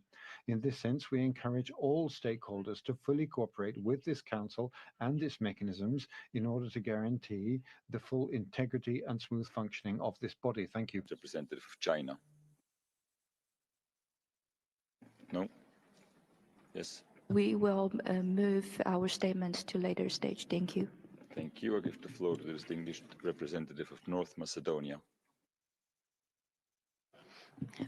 Thank you, Mr. President. My country remains deeply concerned over the grave human rights situation in Eritrea. The Special Rapporteur continues to report on the serious human rights impacts of the indefinite national service and of the suppression of civil and political rights, including arbitrary detentions and enforced disappearances, the absence of accountability and the rule of law, violations of freedom of religion and of belief. At the same time, we have also noted the Special Rapporteur's assessment that the implementation of the accepted UPR recommendations remain minimal. We agree that the Human Rights Council should maintain consistent monitoring and reporting of serious human rights violations, regardless where they occur. It would be preferable to do it with the consent and full cooperation of the country concerned, but if that is not granted, also without them. Therefore, we fully support this draft resolution on the human rights situation in Eritrea and extending the Special Rapporteur's mandate. We call on Eritrea to constructively engage with him and allow him access. We thank the core group behind this resolution for its constructive and transparent engagement with the consultations on this draft resolution. Thank you, Mr. President. Thank you. I don't see other requests for the floor, and I will give the floor to the distinguished representative of Eritrea as country concerned.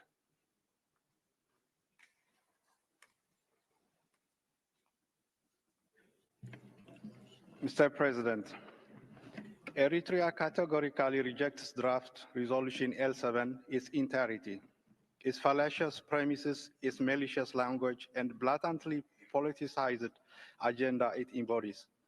We find ourselves yet again confronted with the recycling of a discredited narrative peddled by the same group that has shamelessly weaponized human rights as tools of coercion and geopolitical manipulation for over a decade.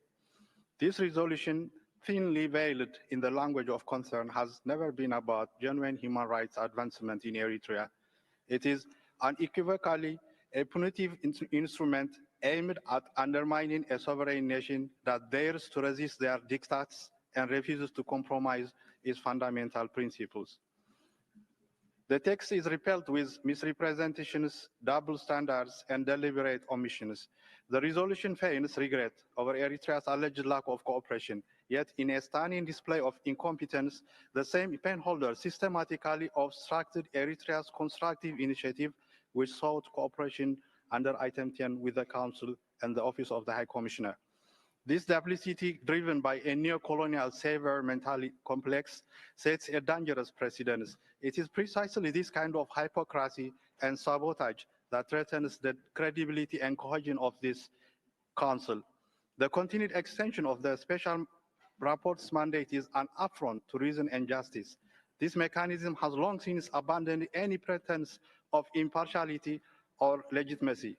It entrenches bias, adversarial conduct, and politicized theatrics, from one-sided reports to orchestrated side events that whitewashed designated terrorist groups under the guise of combating, I quote, transnational repression, exposes it as nothing more than a grotesque instrument of disinformation and propaganda. These farcical performances, orchestrated with a cabal of regime change operatives, amount to a coordinated smear campaign.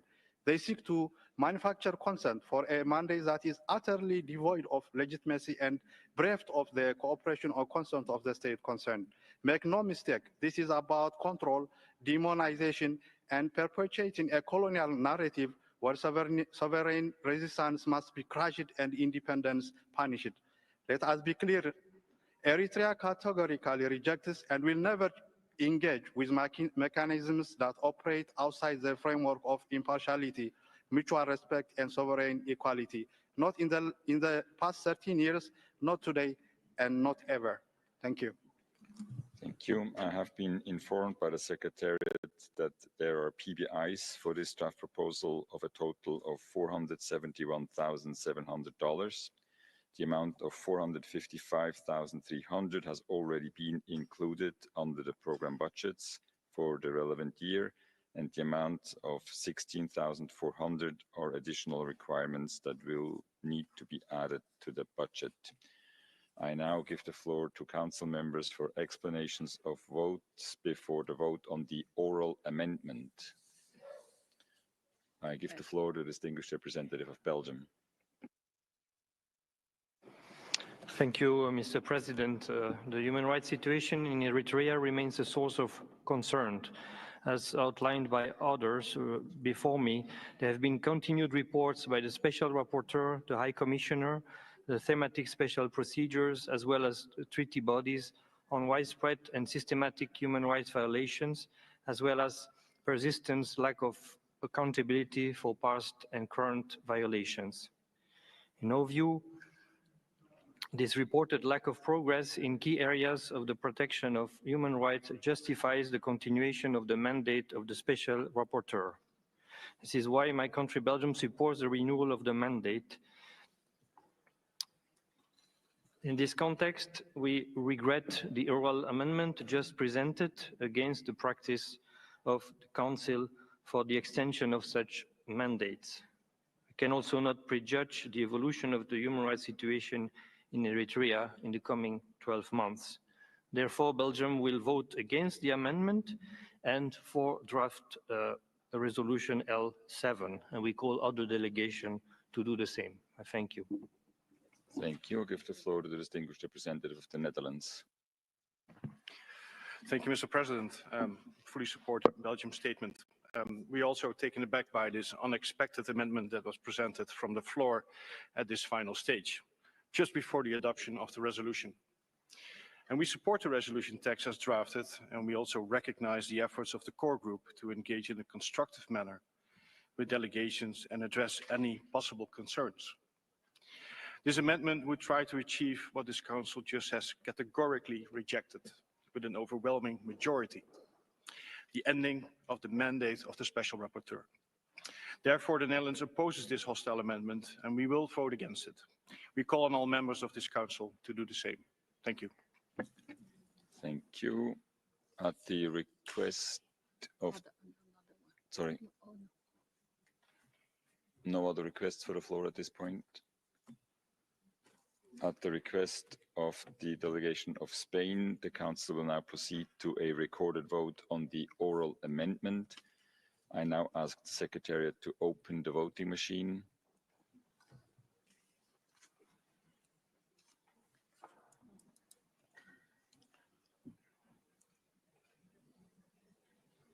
Have all delegations registered their vote? Those who intend to. I request delegations to check whether their vote is accurately reflected on the screen.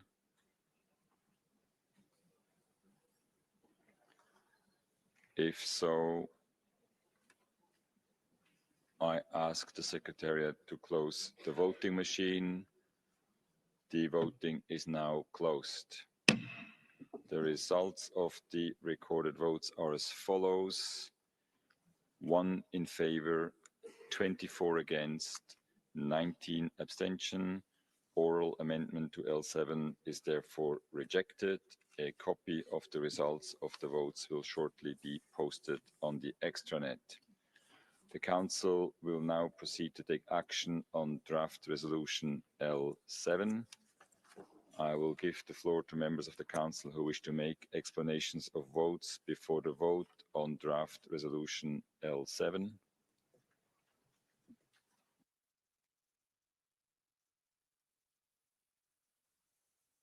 I give the floor to the distinguished representative of Sudan. Thank you, Mr. President. We wish to express our regret at refusing the amendments. We thought the amendment would be an outcome to have the mandate evaluated after one final year to get the cooperation of the concerned country. And this in accordance with the institutional package. We reached a deadlock and there was a refusal of cooperation. Sudan here would like to call for a vote on the draft resolution. We will vote against it and call on other members to do the same. Thank you. Thank you. I give the floor to the distinguished representative of Brazil. Thank you, Mr. President. Brazil continues to closely follow the human rights situation in Eritrea and takes note of the progress reported during the period, including Eritrea's participation in the UPR and among other initiatives. But we are particularly worried about accounts of the severe impacts of indefinite civic military service, the repression of civil and political rights, including arbitrary detentions and enforced disappearances, the absence of accountability, and the violations of freedom of religion or belief. For this reason, Brazil will once again vote in favor of the resolution, as we remain convinced that the continuation of the Special Rapporteur's mandate is valuable to addressing the ongoing challenges in the country. And we once again encourage Eritrea to engage and cooperate with the Office of the High Commissioner and the Human Rights Council mechanism. I thank you. Thank you. I give the floor to the distinguished representative of Ethiopia.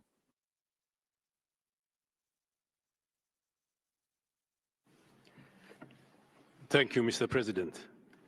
At the outset, allow me to reaffirm Ethiopia's long-standing and principled position against country-specific mandates. Ethiopia strongly encourages approaches rooted in dialogue, consent and capacity building, and we consistently advocate for mechanisms that aim to improve human rights outcomes through constructive engagement. However, the situation we face today is extraordinary and compels us to adopt an exceptional position. We are dealing with a situation that not only affects the bilateral relations between Ethiopia and the country concerned, but also poses a direct threat to Ethiopia's sovereignty, national security, human rights, and humanitarian obligations. After years of constructive diplomatic efforts, including Ethiopia's support for lifting the sanctions regime and efforts toward political rapprochement, we deeply regret the absence of meaningful progress.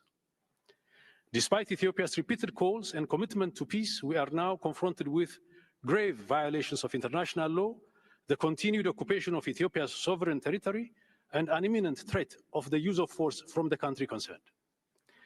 Furthermore, Ethiopia's long-standing generosity in hosting hundreds of thousands of refugees from the country concerned is being exploited by elements seeking to undermine our national security, public safety, and social cohesion. Reports of gross human rights violations, particularly in the border areas, continue to emerge, as noted by the Special Rapporteur in his latest report. These are not isolated issues. They threaten regional stability and contradict the very principles that guide the work of this Council. It is against this backdrop that Ethiopia supports the renewal of the Special Rapporteur's mandate. We believe that the continuation of this mechanism is necessary to ensure monitoring, reporting, and accountability, and to promote eventual engagement under more conducive circumstances. Mr. President, Ethiopia has consistently pursued a path of peace grounded in dialogue, regional stability, and respect for the dignity of all peoples.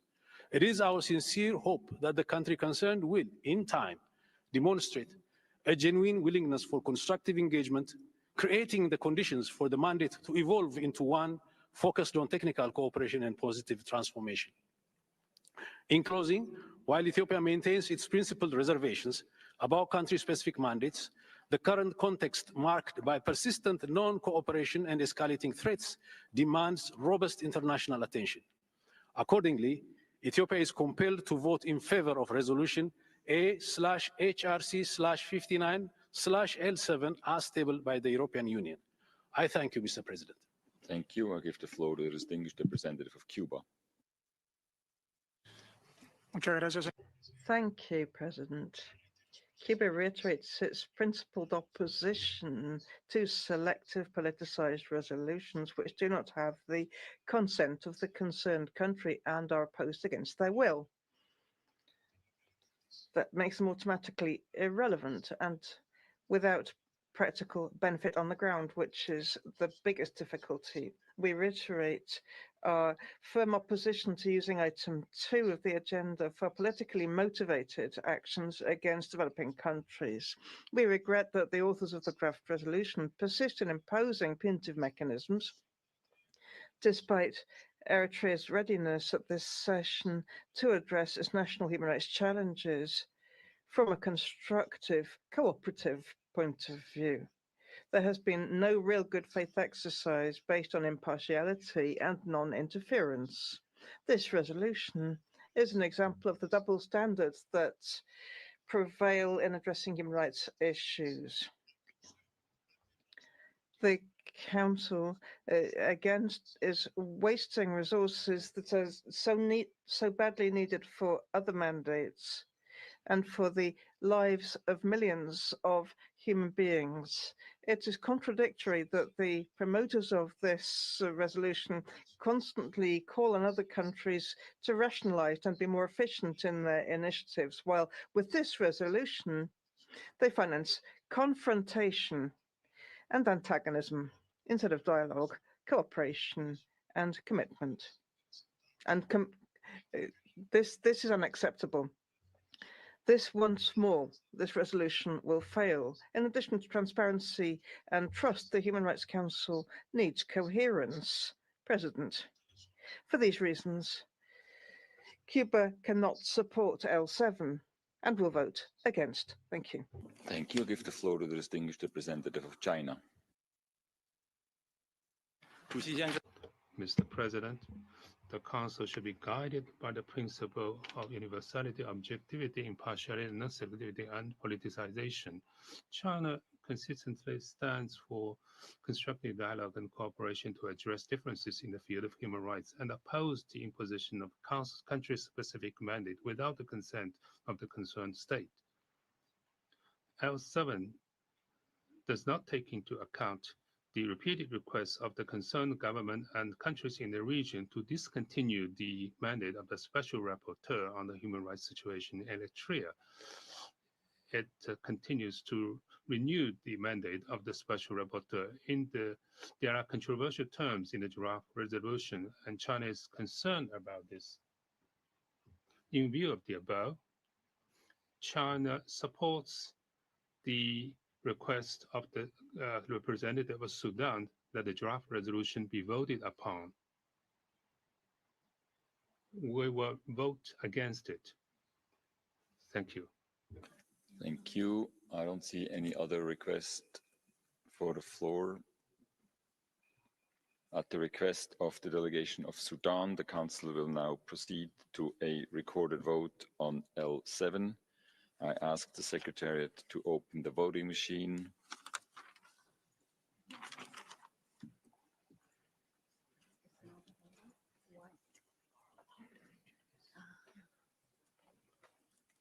I ask all delegations to check whether their vote is accurately reflected on the screen.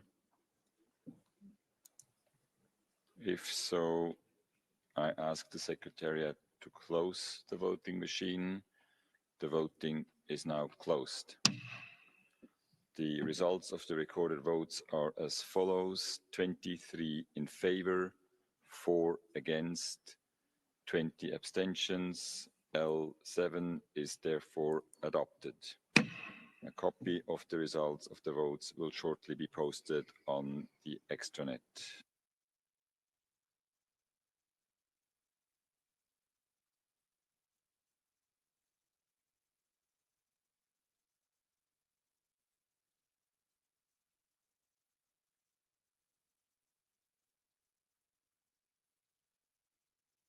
The Council will now consider draft proposal L21, entitled Situation of Human Rights of Rohingya Muslims and Other Minorities in Myanmar.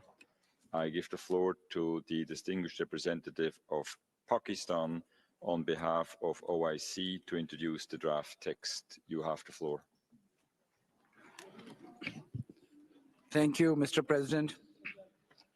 On behalf of the OIC countries, I have the honor to introduce draft resolution entitled Situation of Human Rights of Rohingya Muslims and Other Minorities in Myanmar, as contained in document A/HRC/L21, as orally revised. Unfortunately, the situation of human rights continues to deteriorate, and incidents of violations against Rohingya Muslims and other minorities in Myanmar continue unabated. The aim of tabling this text again is to spotlight the focus of the HRC on the dire human rights situation of Rohingya Muslims and other minorities who have been victims of decades-long institutionalized discrimination, marginalization, and long-standing persecution.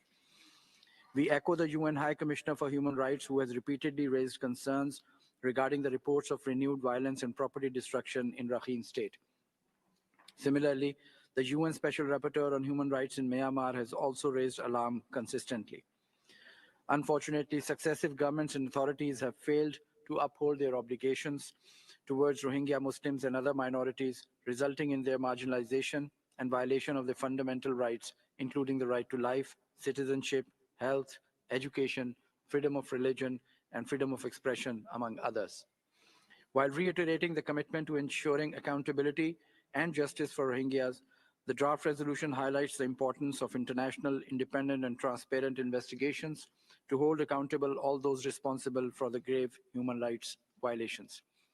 It also calls upon international community to continue to manifest strong pronouncements of solidarity and support towards Rohingya and continue to make adequate financial contributions for them.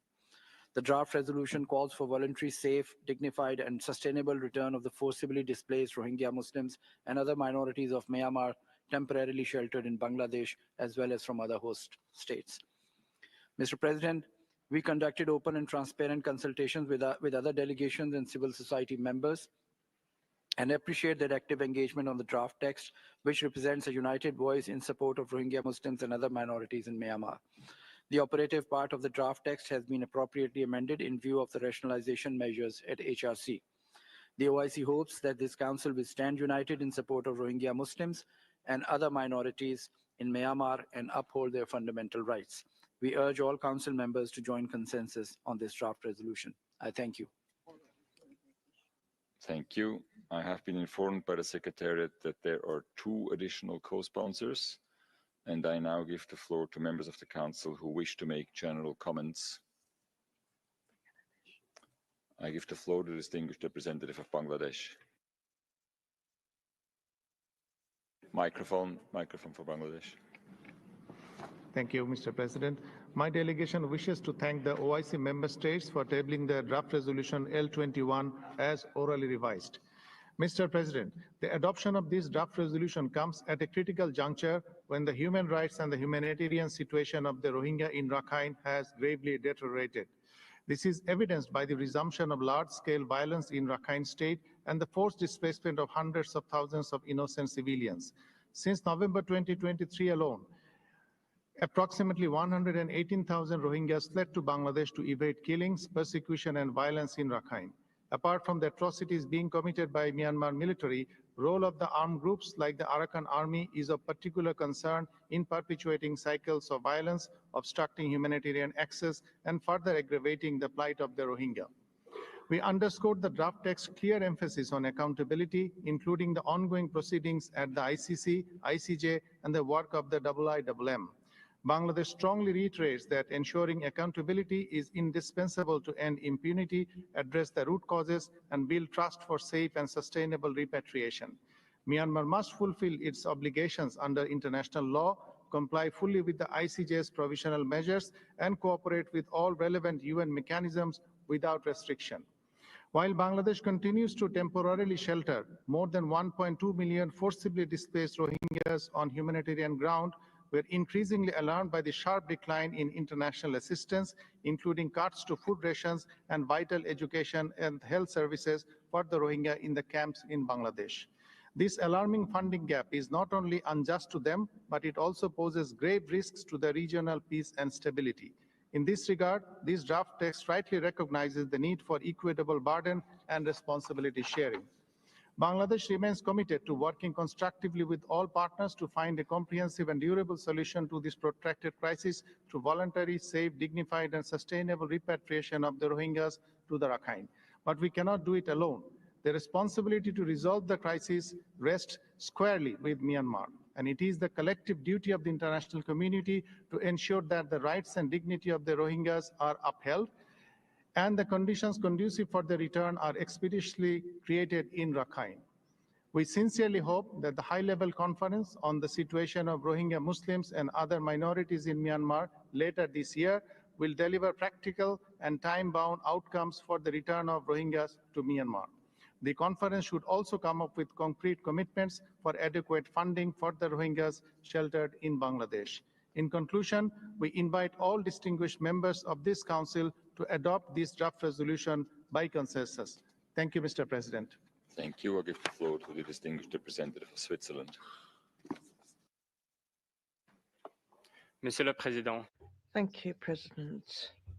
Switzerland shares the view of the authors of L21 on the situation with human rights of the Rohingya Muslims and other minorities in Myanmar.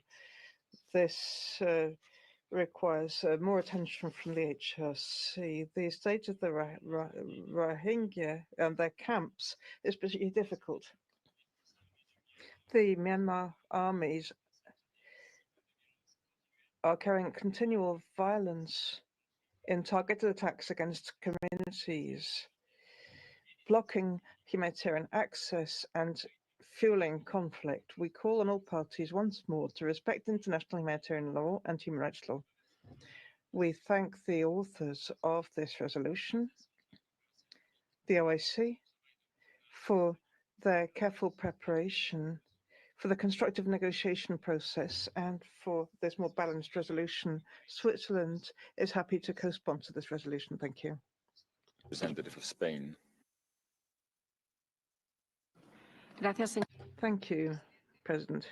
I have the honour to speak on behalf of the EU member states and members of the Council. This explanation of position has been agreed by the EU as a whole. We thank the OIC for presenting L21 on the situation of human rights of Rohingya Muslims and other minorities in Myanmar, Burma. The EU remains gravely alarmed by the situation in Myanmar, the continued and intensifying human rights violations and abuses against the Rohingya and other minorities. As was abundantly made clear by the High Commissioner, the Special Rapporteur and panelists during this Council session, human rights violations and abuses against the Rohingya and other minorities not only continue, but are, in fact, intensifying. The EU welcomes the draft resolution's strong condemnation of these atrocities and its call for the cessation of violence by all parties. The EU calls for those responsible for human rights violations and abuses to be held accountable. We acknowledge the improvements in this year's text, including some important inclusions reflecting recent work of the OHCHR.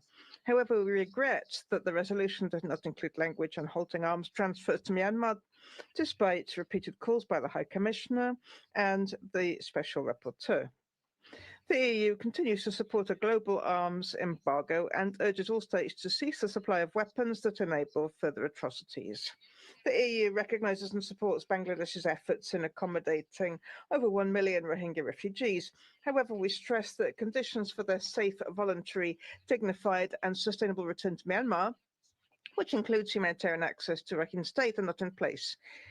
In view of the situation on the ground, which draft L21 recognises, the draft resolution remains too strong on Rohingya repatriation. We must not risk legitimising premature returns that could endanger lives. The Rohingya must be able to count on this Council to uphold their rights and not to pressure them into returning to conditions of persecution. We also regret new elements in the text that fail to underscore the overwhelming responsibility of the Myanmar military for the ongoing crisis in Rakhine, as in the rest of Myanmar. Mr. President, we thank the pen holders for their engagement to ensure that the work of this Council on the situation in Myanmar is more focused and streamlined.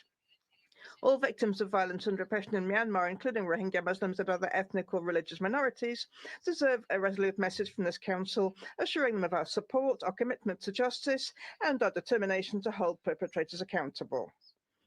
With these considerations, we can join the consensus on this resolution. Thank you. Thank you. I give the floor to the distinguished representative of China. Mr. President, China's been closely following the evolving situation in Myanmar, including that of the human rights of the Rohingya Muslims and other minorities. In the recent past, under Chinese mediation, Myanmar and Bangladesh reached some important common understanding on launching repatriations. In our view, the actions taken by this Council should contribute to the political and social stability in Myanmar and to peace and reconciliation in that country. The Rohingya problem in Rakhine State should be settled appropriately by Myanmar and Bangladesh through bilateral channels. Therefore, we will not take part in the consensus on this draft resolution. We are in favor of the early return of the Rohingya state refugees from Bangladesh, and we are ready, in light of the evolving situation and in response to the actual needs of the two countries, continue to provide assistance to the best of our ability. The international community should continue to support the two countries in engaging in direct dialogue to build up confidence and understanding, thus creating conditions favorable for the return of the people. I thank you. Thank you. I don't see any other requests for the floor. I have been informed by the Secretariat that there are PBIs for this draft proposal. The amount of $410,800 has already been included under the program budget. I now give the floor to members of the Council who wish to make explanations of votes before the vote on the draft proposal. I don't see any requests for the floor. Is there a request for the vote, for a vote? I see none. May I take it that draft proposal L21 as orally revised may be adopted without a vote? It is so decided. Thank you.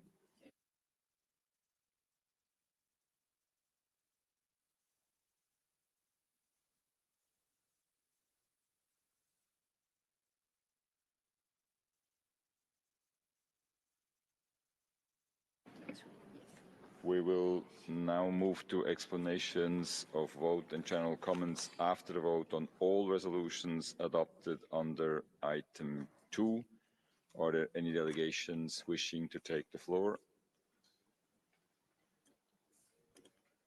I don't see any requests for the floor. We are moving to item 3.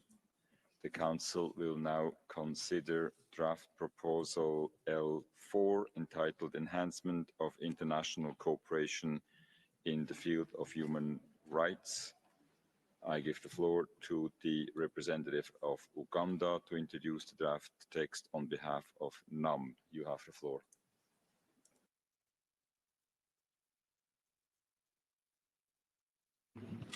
Thank you, Mr. President. Uganda has the honor to table the draft resolution on enhancement of international cooperation in the field of human rights on behalf of the NAM. We welcome the constructive engagement with all member states during the informal consultations, and the NAM remains committed to dialogue with all partners towards possible consensus. This resolution contains text from the previous adopted resolution with some new language reflecting new developments in the human rights field. Mr. President, international cooperation directly influences our relations, especially in the field of human rights, and believe the Council should speak loudly and clearly in urging all states to enhance international cooperation for the survival of the UN system. We therefore request the Council members to adopt this resolution by consensus, and in the case of a vote is called, we request members to vote and support this important timely resolution. Thank you, President.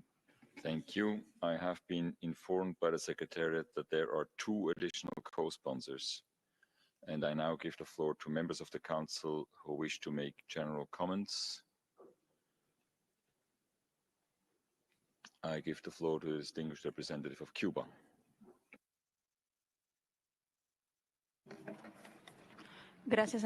Thank you, President. We thank the delegation of Uganda for presenting draft resolution on behalf of the NAM and for the significant attempts to coordinate and conduct the negotiating process in line with the purposes of the Charter. International cooperation is a pillar in promoting and protecting all human rights.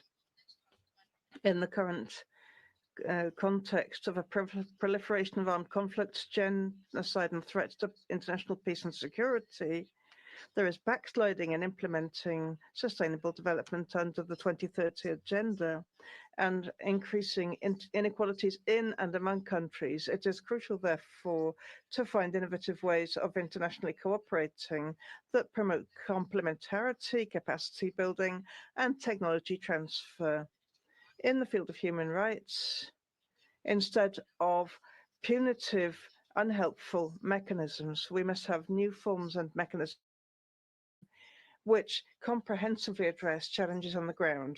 President, we welcome the fact that the draft resolution recognizes explicitly the contribution of cooperation, international medical cooperation to human rights, and in particular, the right to health, and calls on states to abstain from placing obstacles to bilateral, regional, or international cooperation in this field. The language contributes once more to denouncing the US campaign to try to discredit the international medical cooperation by Cuba, which has genuine recognition of peoples and governments.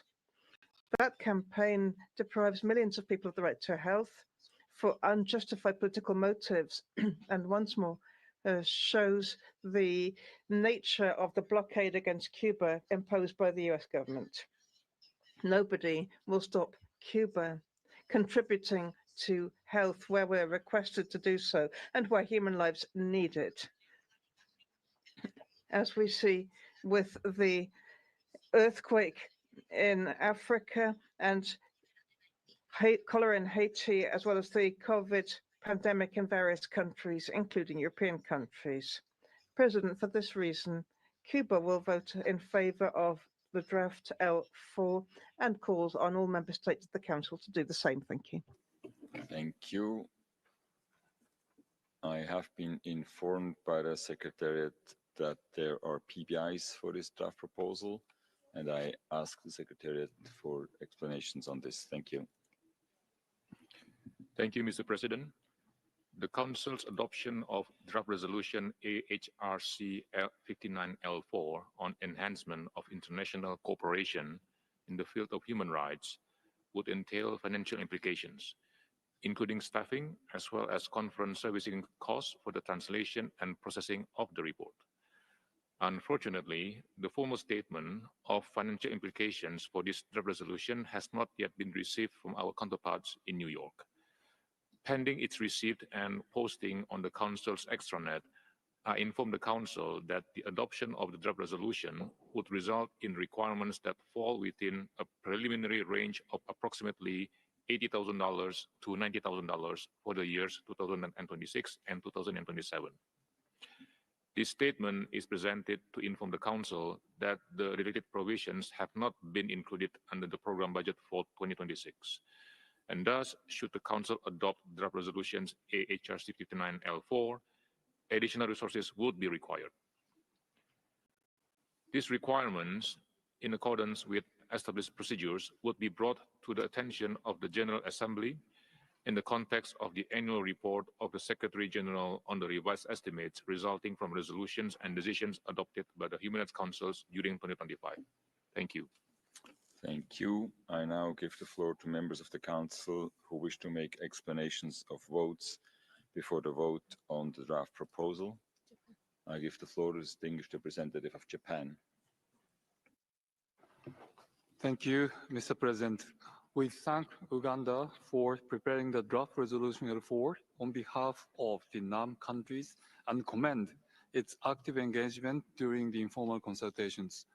Japan fully understands the importance of international cooperation and has prioritized its promotion as a central pillar of our foreign policy.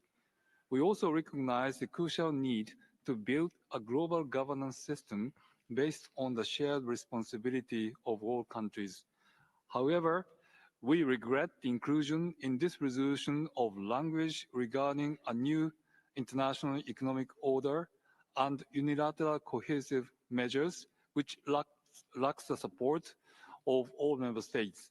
We cannot accept the implication that the states have an obligation to promote a new international economic order, nor can we accept the assertion that the so-called unilateral cohesive measures inherently constitute human rights violations.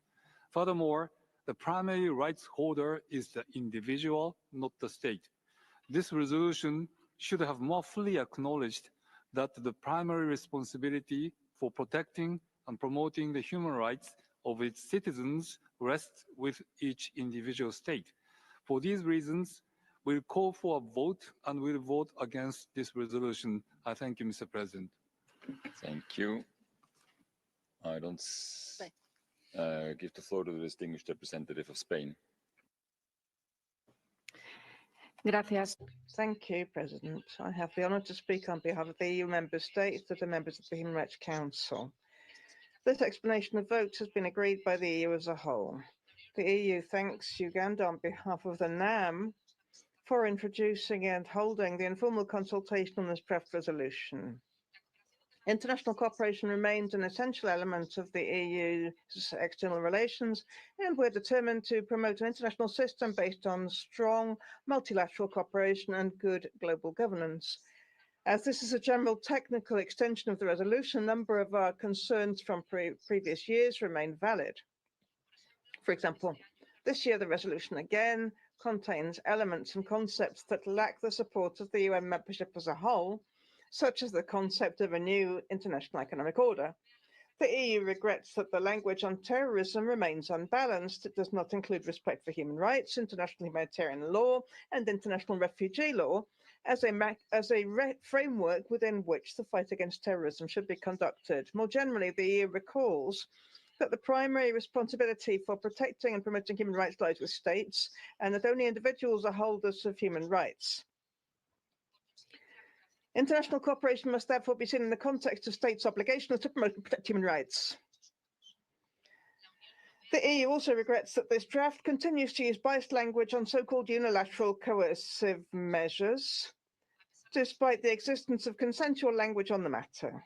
In this regard, we are concerned about the introduction of the new OP12. The EU's position on the use of restrictive measures is well known.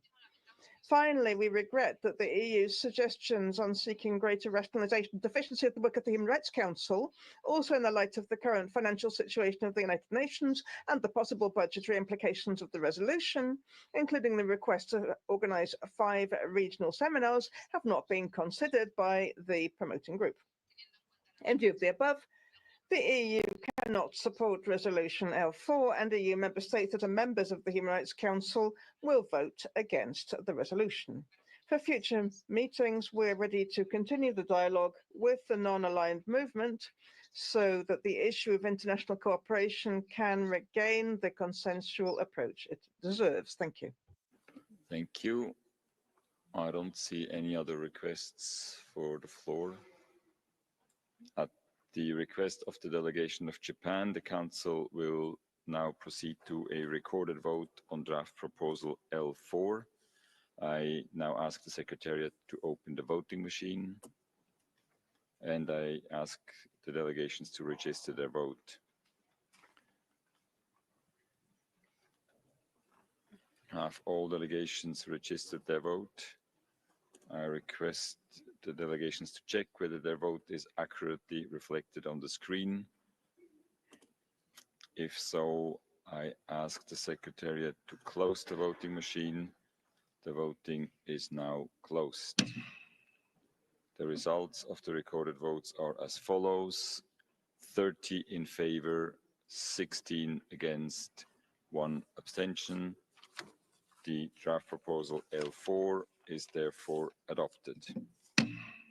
Copies of the results of the votes will shortly be uploaded on Extranet.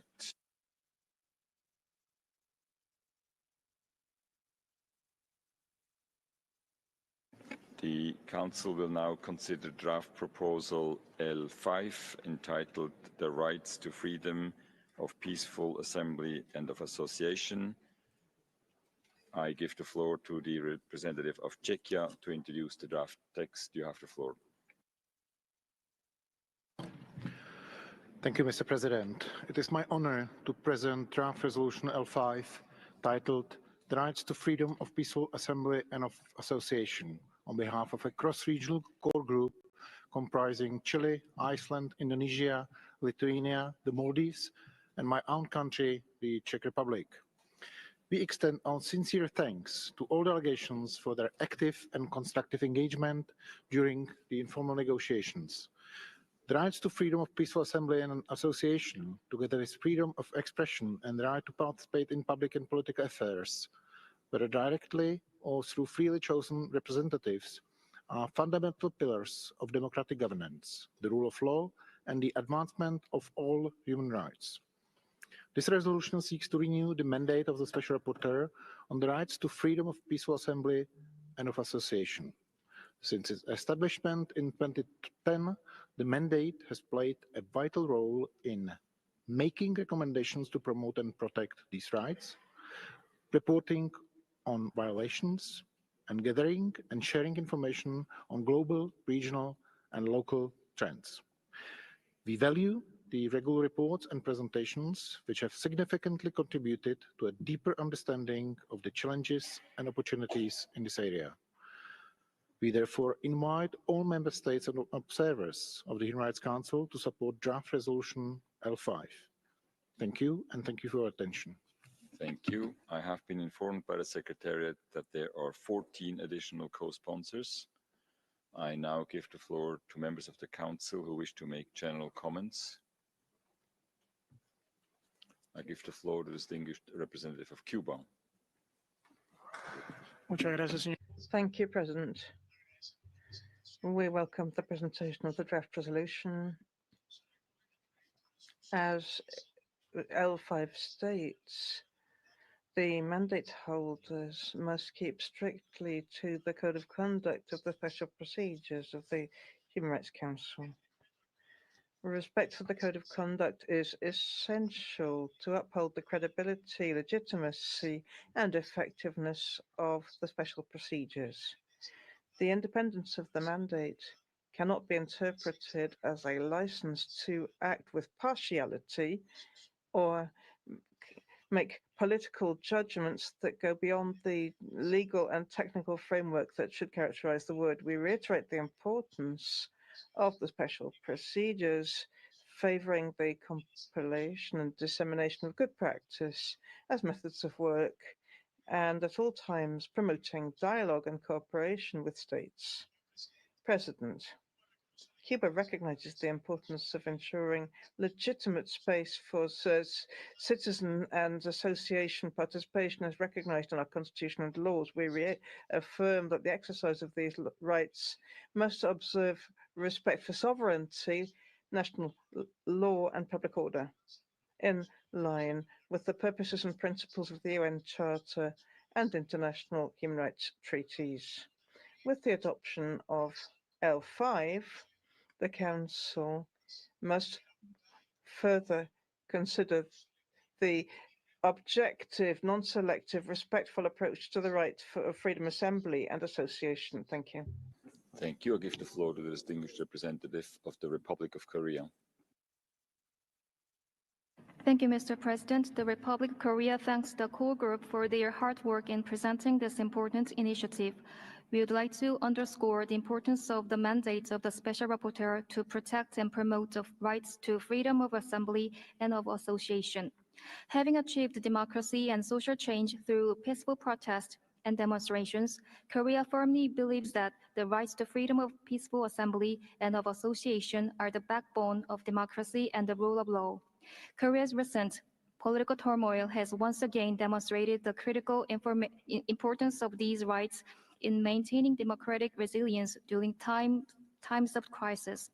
In this regard, we are deeply concerned by the increasing restrictions on these rights amid a growing and compounding crisis and conflicts in many parts of the world. This concerning trend highlights the need for the Human Rights Council to speak with one voice on this important issue and adopt a resolution by consensus to demonstrate our strong commitment. For this reason, we fully support Resolution L5 to renew the mandate of the Special Rapporteur on the rights to freedom of peaceful assembly and of association, and we are ready to join the consensus. I thank you. Thank you. I give the floor to the distinguished representative of Costa Rica. Muchas gracias. Thank you, President. Freedom of peaceful assembly and association at the foundation of democracy and are greatly recognized, but they're not yet universally consolidated. Despite progress and the large amount of normative development regionally and nationally, challenges persist. There have always been challenges, But for some years, we have seen a growing trend to restrict the exercise of these freedoms as a tactic, with the adoption of ambiguous laws on the pretext of national security that restrict citizen participation and are an obstacle to civil society's work and to human rights defenders. Arbitrary detention of demonstrators who raise their voices out of solidarity for others, arbitrary monitoring and the undue use of technologies are some of the worrying trends that no region is exempt from. For this and other reasons, L5 we believe is timely and very relevant. Costa Rica reaffirms its support to the Special Rapporteur to continue the debate and make available to states solutions to improve the exercise of these rights, such as the model protocol for officials responsible for law enforcement in promoting and protecting human rights in the context of peaceful protests and their additional components. These must be considered by states to make progress in promoting the exercise of these rights. For these reasons, we are happy to co-sponsor this text and call for its adoption without a vote. And this, my delegation has been moderate in the use of the floor, and we will continue in the same way with the vote. Thank you. Thank you. I was a little worried, Ambassador, whether you will take the floor this afternoon. Now I'm happy to hear you.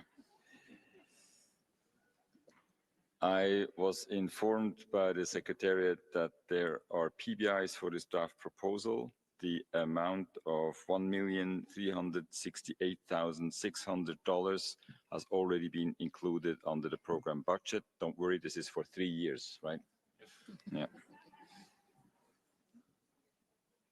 I now give the floor to members of the Council who wish to make explanations of votes before the vote on the draft proposal. I give the floor to the distinguished representative of China. Mr. President, China supports the promotion and protection of the rights of freedom of assembly and association. At the same time, freedom and rights are not absolute.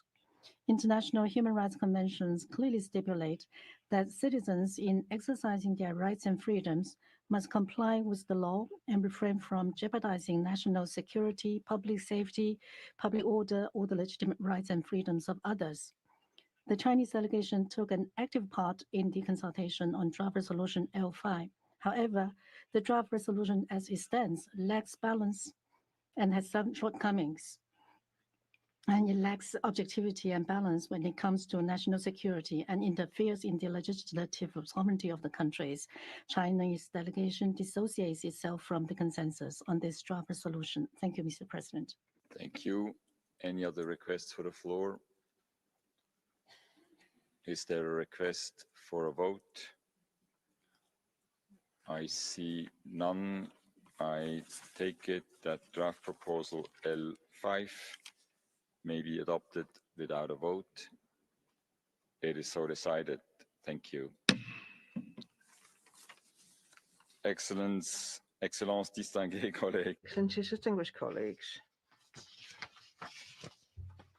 That was what we had before us for this afternoon. We shall meet again on Monday morning at 10 o'clock to continue the review of draft resolutions and decisions, and I therefore close the 30th session, the 30th meeting of the 59th session of the Human Rights Council.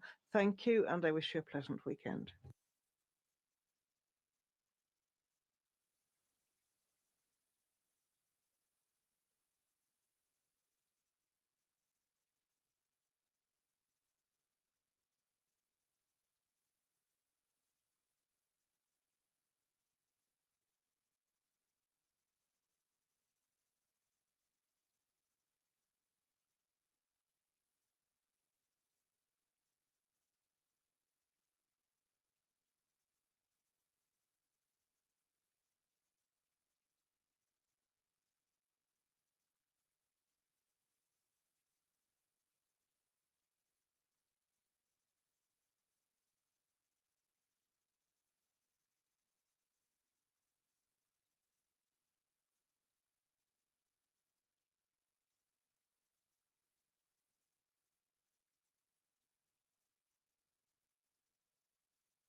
you.